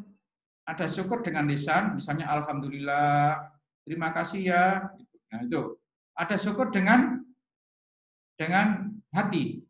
Apa syukur dengan hati itu? Merasa banyak dikasih, sekalipun yang ngasih itu sedikit. Tapi merasa sedikit, sekalipun yang diberikan itu banyak. Yaitu syukur dalam hati. Dan menerima dengan tulus gitu ya. Tulus. Tidak bahasa Jawanya gerundel, masih kolon. Ada kan kata-kata gini, kolon ma'rufun wa ma'firatun. Khairun min sadaqatin yatba'uha ada. Daripada kita ngasih sedekah sambil maki-maki itu nggak bagus. Mendingan ngomong, mohon maaf ya, saya nggak bisa, itu lebih bagus. Nah, syukur itu, yang terakhir ada syukur lisan. Nah, di sini, X-nya tidak lagi 2, sabar dengan syukur, tapi apa? Dimensi-dimensinya itu jadi X semua. X1, 2, 3, 4, 5, 6. Nanti kalau syukur itu berpengaruh, pertanyaannya, syukur yang mana Pak yang berpengaruh itu Pak? Lebih rinci lagi. Statistiknya jangan sulit Pak. Enggak, statistiknya. Enggak ada bedanya itu statistiknya. Lebih gampang juga, sama aja itu ya, sama aja. Kita kan tidak menghitung, nanti yang statistik yang hitung kan melalui SPSS. Jadi nanti kita tahu, oh ternyata sabar itu yang penting sabar kena musibah. Sabar ketika ditimpai musibah. Ternyata itu yang berpengaruh. Yang lain tidak. Apa yang lain itu? Sabar dalam menjalankan perintah dan sabar menjauhi larangan. Misalnya gitu. Jadi rinci. Tapi kalau tidak dibagi-bagi gini, ternyata sabar itu berpengaruh. Kita kan tidak tahu. Ini sabar mana ya yang berpengaruh itu ya? Dari ketiga sabar tersebut. Demikian juga syukur ya. Kita jadi nggak tahu. Syukur yang mana ini ya, yang berpengaruh ya. Tapi kalau udah pecah-pecah itu jadi enak. Oke. Ini ya hubungan kausalitas. Tetapi, nah ini, jika Anda yakin tadi ada variabel hasil, ada variabel proses. Tetapi kalau tidak ada hasil proses, sama aja kedudukannya. Coba, Anda ini.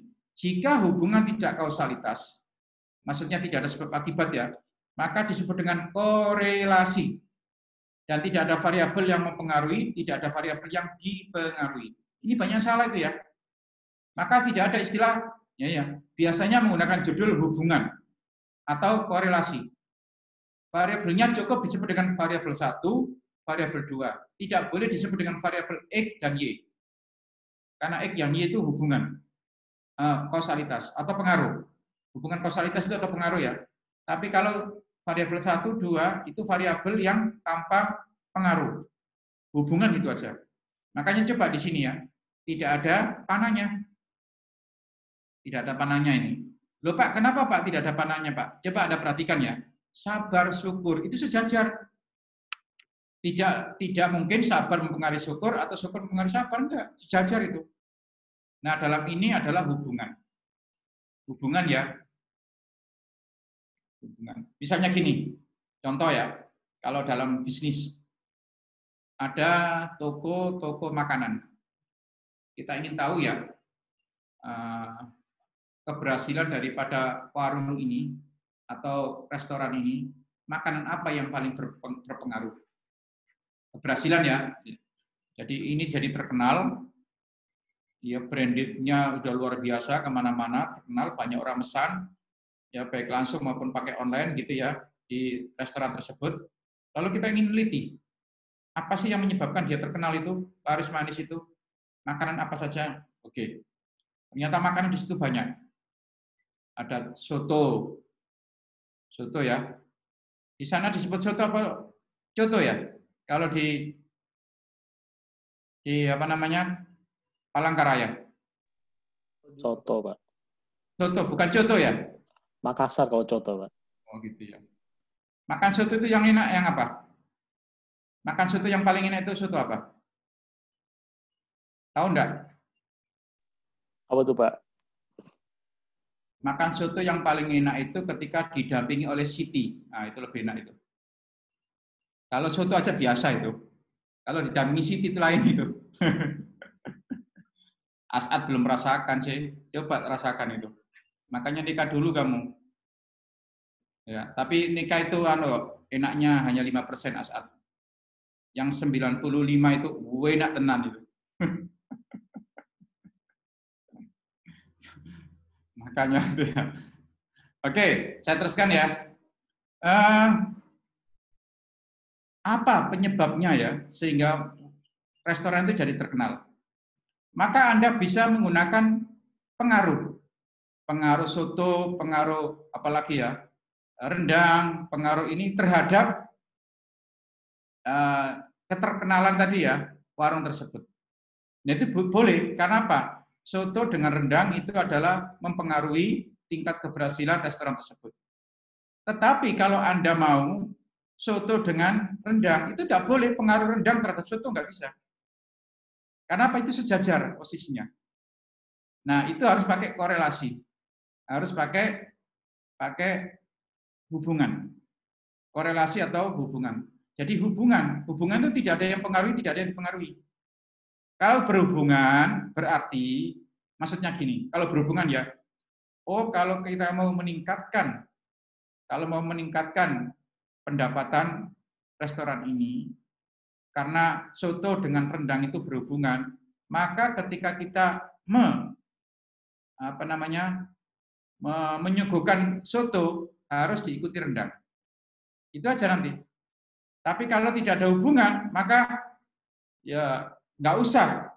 Kalau makanan mana? Padang itu kan semua suguhkan kan kita kan? Dihidang, Pak. Ya dihidangkan semua kan, semua itu. Nah, masing-masing itu kalau Anda pakai korelasi, pakai hubungan, ternyata tidak berkorelasi. Satu saat kalau Anda menghidangkan, nggak perlu semuanya harus dihidangkan. Capek-capek percuma. Karena apa? Itu tidak ada kaitan. Coba ya, ada makanan itu kan ada yang bisa melebur, ada yang tidak bisa melebur. Ya, kira-kira menurut Anda, mungkin enggak ya, dalam satu waktu kopi itu bersama dengan es. Kopi panas, kopi pahit, itu bersama dengan es. Itu logikanya nggak mungkin, nggak ada hubungannya itu. Nah, kalau misalnya pagi-pagi sedang menyuguhkan kopi, jangan juga disuguhkan es, percuma. Contoh lagi, misalnya apa? Nah ini ya, misalnya ya, Anda jualan buah, buahnya di situ buah salak misalnya. Sementara di situ ada momen ulang tahun, ada kuitar. Kira-kira pas nggak ya salak di situ disuguhkan bersamaan kue tart? Pasti ya salaknya nggak enak. Cepet pasti. Semanis-manisnya itu akan jadi cepet. Kenapa? Kue tart itu kan manisnya nggak ketulungan kan? Nah, jangan sekali-kali, itu menurut teori ya, menurut teori, jangan sekali-kali mengkorelasikan, menghubungkan antara sesuatu yang secara teori itu nggak bisa berhubungan. Tetapi nanti kita lihat dalam kenyataannya. Nah, gitu kan. Dalam kenyataannya kayak apa. Nah, tapi kalau kopi disuguhkan sama gorengan, nah itu ternyata berkorelasi. Maka kesimpulan Anda, keberhasilan restoran tersebut ternyata ketika menyuguhkan kopi selalu diikuti dengan pisang goreng, misalnya gitu. Paham ya logikanya ya? Nah, logikanya gitu. Kalau korelasi seperti itu. Jadi tolong dibedakan antara korelasi dengan regresi. Pengaruh dengan hubungan. Kalau hubungan itu karena sederajat. Tidak ada yang mempengaruhi, tidak ada yang dipengaruhi. Oke, berikutnya. Terkadang ada variabel moderator. Apa Pak moderator itu? Variabel yang mempengaruhi, yang fungsinya bisa memperkuat, ya, bisa juga memperlemah hubungan antara variabel independen dan variabel dependen. Contohnya ini desainnya ya. Jadi variabel independen langsung mempengaruhi variabel dependen. Tapi di tengah-tengah ada variabel moderator. Di tengah-tengah ini. Di tengah-tengah itu panah di bawah ya, tidak langsung di tengah-tengah persis, tapi ada di bawah. Fungsinya apa Pak? Bisa memperlemah, bisa mempertinggi. Contohnya apa? Contohnya ini. Oh, bukan ya, ini contohnya. Oh, enggak ada contohnya ya. Oke, saya kasih contoh aja langsung di sini. Saya tambah ya.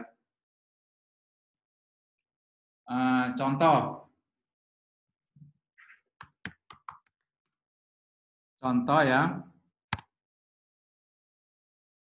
Oke, variabel independen ini contohnya pengaruh pendapatan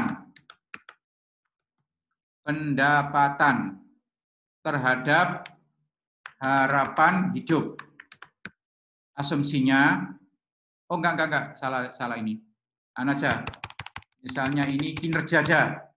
Kinerja pegawai, pengaruh motivasi kerja.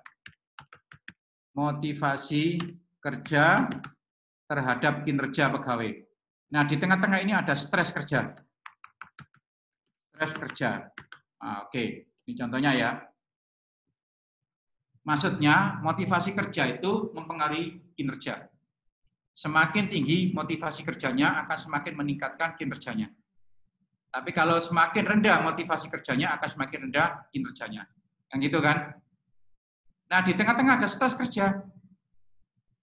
Apa Pak fungsi dari stres kerja itu sebagai moderator? Bisa jadi hasilnya itu ya mempertinggi atau memperendah. Atau gini ya, nanti hasilnya itu mungkin banyak hal ya. Saya tulis saja di sini sekalian biar kemungkinan hasil.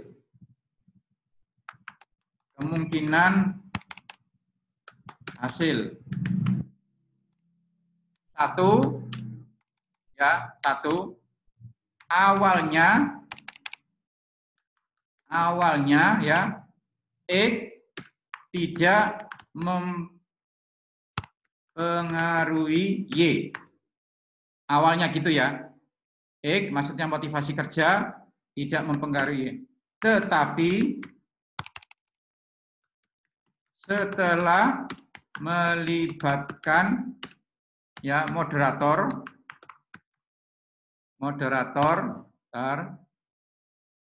ya, maka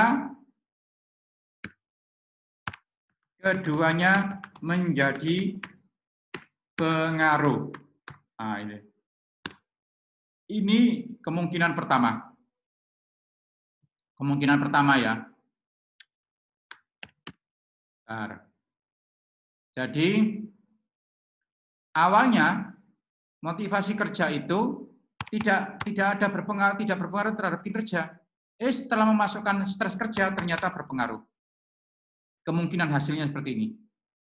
Oke, yang pertama. Yang kedua terbalik. Jadi saya copy aja. Ya, biar enak.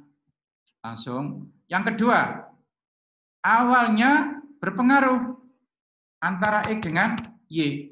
Tetapi setelah melibatkan moderator, malah keduanya menjadi tidak berpengaruh. Nah, gitu ya, tidak berpengaruh. Nah, nanti konsepnya saya. Yang ketiga, awalnya X dan Y ya berpengaruh ya dengan nilai, dengan kontribusi ya, nilai kontribusi. Misalnya pengaruh X dan Y, kontribusinya misalnya 50%. Dengan nilai kontribusi tertentu. Ya, taruhlah di sini 50% gitu ya, taruhlah gitu ya, tertentu. Setelah ada ya moderator, maka akan ya meningkat pengaruhnya. Setelah ada moderator itu ternyata bukan 50 lagi, tapi jadi 55. Berarti keberadaan stres kerja itu justru mempertinggi pengaruh atau memperkuat pengaruh motivasi kerja terhadap kinerja. Atau, nah gitu ya, ini kita balik. Ya, awalnya ya variabel X dan Y itu berpengaruh dengan nilai kontribusi tertentu. Taruhlah di sini 50. Setelah ada moderator maka menurun pengaruhnya menjadi misalnya ini 40%. Berarti keberadaan stres kerja itu mempertinggi atau bisa menurunkan pengaruh motivasi kerja terhadap kinerja. Nah, seperti ini ya. Kesimpulan nanti gini. Contoh gini ya. Pak, kenapa Pak kok stres kerja sebagai moderator, Pak? Iya, karena stres kerja itu ada yang eustress, ada distress. Apa Pak eustress, distress itu? Eustress itu adalah stres yang digunakan. Sementara distress itu stres yang membahayakan, stres yang tidak bisa digunakan. Contoh misalnya gini. Tiba-tiba saya ngomong gini pada Anda. Sekarang ini saya sudah kuliah seperti ini ya, capek-capek gini. Sekarang tugas Anda adalah Anda harus cari literatur, cari jurnal, yang jurnal itu menunjukkan penelitian kuantitatif. Lalu Anda resum, Anda kritisi, hasilnya diberikan saya nanti sore. Anda kelabakan ya. Nanti masih kuliah, sementara sore harus dikumpulkan tugas itu. Anda bukan main, sibuknya, stresnya, dan sebagainya. Tapi pas sore itu Anda bisa. Ternyata seruan saya yang bernada paksaan tersebut menghasilkan. Sekalipun stres. Ternyata stres itu, orang itu kalau tidak digituin, nggak selesai-selesai. Coba kalau kita bikin makalah itu.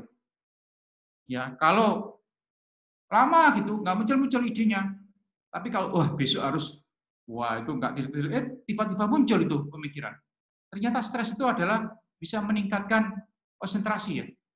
Semakin stres kita, lalu nanti akan semakin bagus hasilnya. Berarti ini pakai logika yang ketiga ini. Awalnya berpengaruh dengan nilai kontribusi tertentu atau 50, namun setelah ada moderator maka meningkat pengaruhnya. Berarti stres itu eustress, stres yang digunakan. Semakin orang itu disuruh, semakin stres, malah semakin cepat. Kalau nggak gitu, dia malah adem ayem gitu ya, melempem gitu.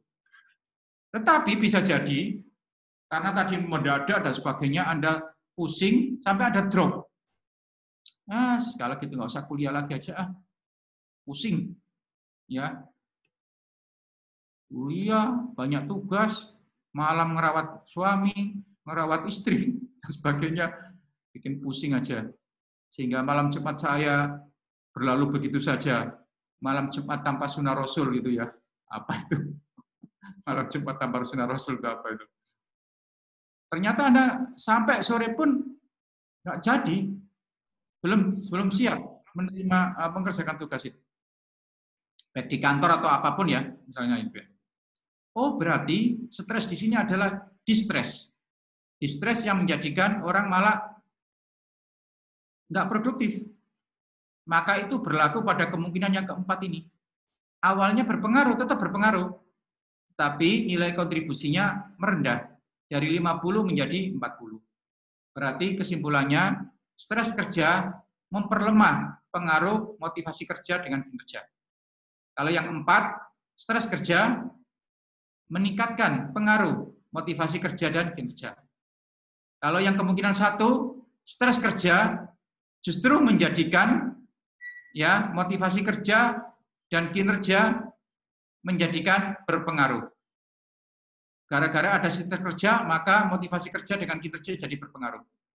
Kalau yang kedua, kesimpulannya, stres kerja menjadikan tidak berpengaruh motivasi kerja dengan kinerja. Ini ya, ini contoh daripada variabel moderator. Ya, moderator. Beda kalau mediator. Nah, coba Anda perhatikan mediator ini. Variabel moderator adalah variabel yang secara teoritis. Nggak usah intervening lah, daripada repot-repot. Variabel secara teoritis mempengaruhi hubungan antara variabel independen dan dependen yang dapat diamati dan diukur. Ya, mempengaruhi. Jadi contohnya gini, independen variabel, kemudian ada variabel intervening atau mediator, lalu ada variabel dependen. Biasanya namanya sudah ganti. Independen itu biasanya disebut dengan variabel eksogen. Ya, kemudian variabel mediatornya endogen yang pertama. Endogen yang terakhir adalah variabel dependen. Contoh ini ya, contoh. Pengaruh penghasilan terhadap harapan hidup melalui gaya hidup. Ya, melalui gaya hidup. Pengaruh penghasilan. Jadi penghasilan ya logikanya, kalau orang itu penghasilannya tinggi, harapan hidupnya semakin lama. Tapi kalau pendapatannya rendah, itu harapan hidupnya semakin pendek. Coba Anda perhatikan ya, teman-teman Anda gitu ya. Teman-teman SD gitu. Sorry ya, yang nggak sukses itu. Wajahnya sudah tua-tua gitu. Saya aja, usia saya itu kan 52 gitu ya. Kalau lihat teman-teman saya Alia, teman-teman Sanawiyah itu ya, ada yang rambutnya putih gitu ya, ada yang kayak tua gitu. Ada yang nanya, Mas Mujib ini kok kelihatannya muda ya? Sebetulnya enggak. Karena apa? Ya mungkin lebih terawat gitu ya. Lebih terawat gitu dibanding dengan yang biasa kerja di tambak, di sawah, kepanasan gitu ya. Sementara kita kalau kerja kan di AC, terus ada kebutuhan apa, bisa ke salon, apa gitu kan misalnya gitu. Nah, berarti semakin tinggi penghasilan, maka kesehatannya terjaga, makanya terjaga, sehingga harapan hidupnya meningkat. Tetapi di tengah-tengah ada gaya hidup. Jadi kesimpulannya belum tentu, Pak. Semakin penghasilannya tinggi, semakin harapan hidupnya tambah bagus, belum tentu. Terus tergantung gaya hidup, Pak. Ternyata kalau gaya hidupnya glamor, ya sama-sama aja, Pak. Kecuali kalau penghasilan tinggi, ya disertai dengan gaya hidup sederhana, maka memang menjadikan harapan hidupnya lebih bagus. Tapi kalau penghasilannya tinggi, Pak, apalagi rendah ya dengan didukung oleh gaya hidup yang glamor, pasti harapan hidupnya juga tidak akan lama. Mati ngenes gitu ya. Apalagi tuntutan istri minta ini, minta itu gitu kan. Ya, itu tambah pusing lagi tuh. Makanya As'ad ya, kalau mau nikah nanti cari aja istri yang cantik. Supaya tidak perlu buang uang untuk make up. Kalau orang cantik kan nggak perlu make up. Tapi kalau jelek itu pakai make up, dempul sana, dempul sini, ganti operasi plastik, oh plastiknya keliru, plastiknya Sarimi dibuat untuk ganti kulit, jadi belang-belang semua nanti. Oke ya, itu. Nah, itu pakai apa namanya variabel apa namanya mediator. Beda dengan moderator tadi. Nah, biasanya ini pakai SEM ya. Kalau Anda di S2, kalau bisa sih nggak apa-apa, tapi kalau ini sulit. Biasanya ini untuk apa namanya? Untuk S3 ya. Ini namanya analisis jalur. Yang sering disebut dengan path analysis. Anda tidak bisa menyelesaikan dengan SPSS. Biasanya kalau software itu pakai Israel atau M+ ya. Nah, gabungan antara analisis jalur dengan analisis faktor namanya SEM. Ini namanya analisis faktor. Ini namanya gabungan antara analisis faktor dengan analisis jalur. Ini satu ini, nah satu ini yang bulat satu itu taruhlah variabel motivasi. Kemudian atau tadi ya contohnya ini adalah pendapatan. Terus yang 3 ini adalah gender misalnya. Biasanya orang laki-laki dengan perempuan tuh lebih puas mana hidupnya itu? Lebih banyakkan mana? Antara laki-laki dengan perempuan. Tapi di sini kok 3 ya, nggak enak itu. Berarti ada bencong ini. Janganlah, jangan. Ini pendapatan, ini aja pendidikan. Pendidikan S1, S2, S3, kira-kira gitu. Nah, gitu itu lebih tepat. Dan pendapatan tadi ada pendapatan kan rendah, ya sedang, tinggi. Nah, di tengah-tengah ini ada gaya hidup glamor. Gaya hidup glamor, gaya hidup ya tengah-tengah, ya ekonomis gitu, tapi tidak berarti pelit ya. Kemudian yang terakhir adalah gaya hidup yang sangat miskin, pelit. Saking pelitnya kalau dia sakit aja nggak mau beli obat, sayang katanya gitu. Mendingan menahan apa namanya, menahan sakit daripada beli obat. Kayak Anda itu kan, kalau ke kampus bawa tasnya branded, terus kemudian Anda kehujanan antara kampus dengan motor Anda atau mobil Anda. Lalu apa? Sayang kalau tasnya itu kemudian kehujanan. Akhirnya apa? Anda ke kampus itu daripada tasnya dibuat payung, mendingan tasnya itu dikempit. Demi apa? Tas branded Anda.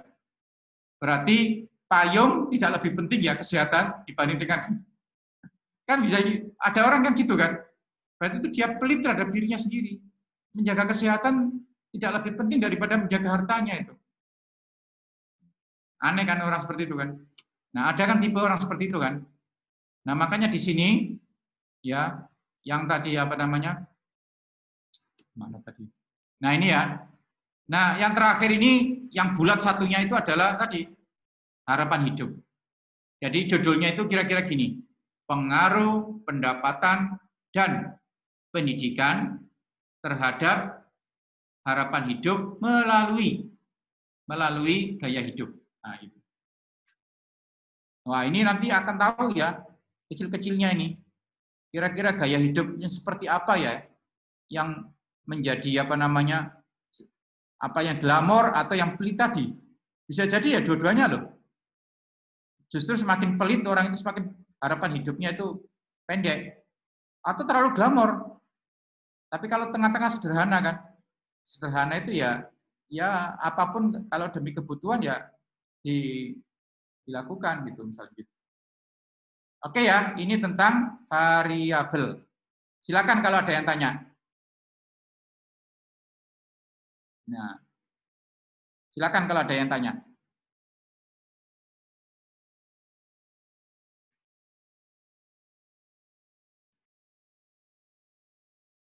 Ingat ya, kalau kualitatif tidak ada istilah variabel. Variabel itu hanya untuk kuantitatif. Kalau ditanya apa istilahnya Pak? Kalau itu ya istilahnya siapa yang Anas itu ya? Pakai motor itu asik banget itu. Wah, ini kuliah gaya milenial itu kan. Keren gitu ya. Sambil jalan gitu aja. Ini menunjukkan kesibukannya, saking sibuknya sehingga kuliah sambil itu ya bisa-bisa aja gitu. Silakan kalau ada yang tanya. Kalau kualitatif tidak ada istilah variabel. Yang ada istilah fokus penelitian. Karena variabel itu varian ya. Ada beberapa varian. Nah, istilah variabel hanya khusus untuk penelitian kuantitatif. Silakan yang tanya.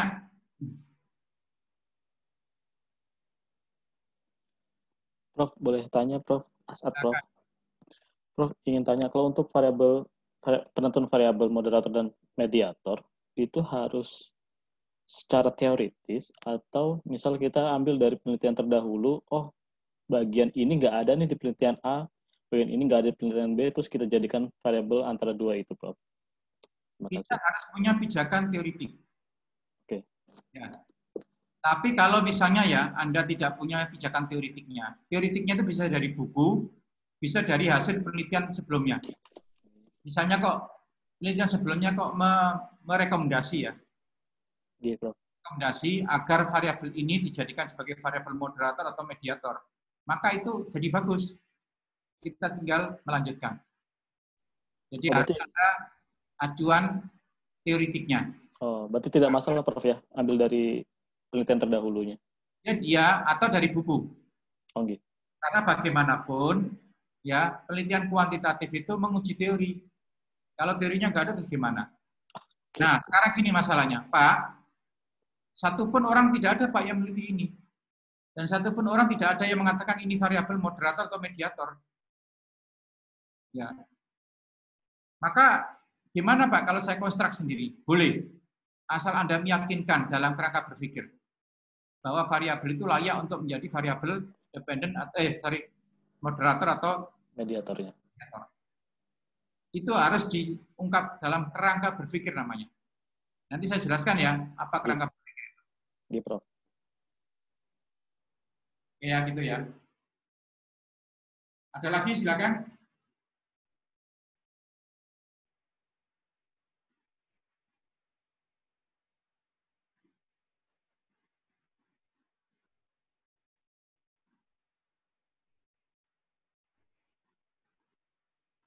Nggak ada. Ini dalam kondisi hujan ini, tempat saya ini. Hujan, nggak biasa ya hujan ini, baru kali ini. Ruangan saya itu semua dari kaca ini ya. Cuma ketika COVID atasnya itu panas, akhirnya saya tutup. Mestinya kalau pas hujan gini ya, terus nggak ditutup itu asik itu, melihat ke atas itu ya. Melihat ke atas itu. Nah ini, lihat itu. Lagi hujan itu kan. Pas saya itu di hub ya, bagus itu. Tempat saya itu bagus. Ada kayak jadi jarang ya pemandangan di Jakarta punya pemandangan kayak gini itu jarang. Kan cakep itu kan. Ada hijau-hijaunya, Prof. Iya itu, asik. Kalau As'ad itu kan bohong-bohongan itu. Belakangnya itu kan. Biar kesan aja, Prof. Kalau saya kan asli itu. Apapun kita dekat dengan alam itu enak, sehat itu ya. Ada lagi? Kalau enggak, kita teruskan lagi. Saya nanti kita kuliah sampai jam 10 ya. Sampai jam 10, saya nggak bisa full ya. Sampai jam 10.20. Kita sampai jam 10 nanti sudah berakhir itu. Saya ada keperluan sebentar. Oke, saya teruskan tentang kerangka berpikir tadi. Jadi setelah kita tahu variabelnya, ingat ya, variabel Y jangan sampai berubah. Kalau variabel Y itu berubah semua, mulai dari nol. Mulai dari nol. Kalau X-nya, ya boleh berubah, gampang itu. Tapi kalau Y-nya berubah semua. Karena apa? Fokus penelitian itu pada variabel dependen. Hasil. Oke, nah sekarang kita satu persatu. Bab 1 pendahuluan ya. Itu terkait dengan latar belakang masalah. Biasanya menjelaskan Anda itu adalah masalah. Masalah itu apa? Masalah itu kesenjangan antara dasolon dengan dasain. Seharusnya A kok jadi B. Seharusnya B kok jadi A. Itu namanya masalah. Yang seharusnya dengan nyatanya itu nggak sama. Nah, gitu kan. Nggak sama itu. Nah, ketika itu terjadi, maka Anda ungkap dan layak untuk dijadikan sebagai suatu penelitian. Mestinya A kok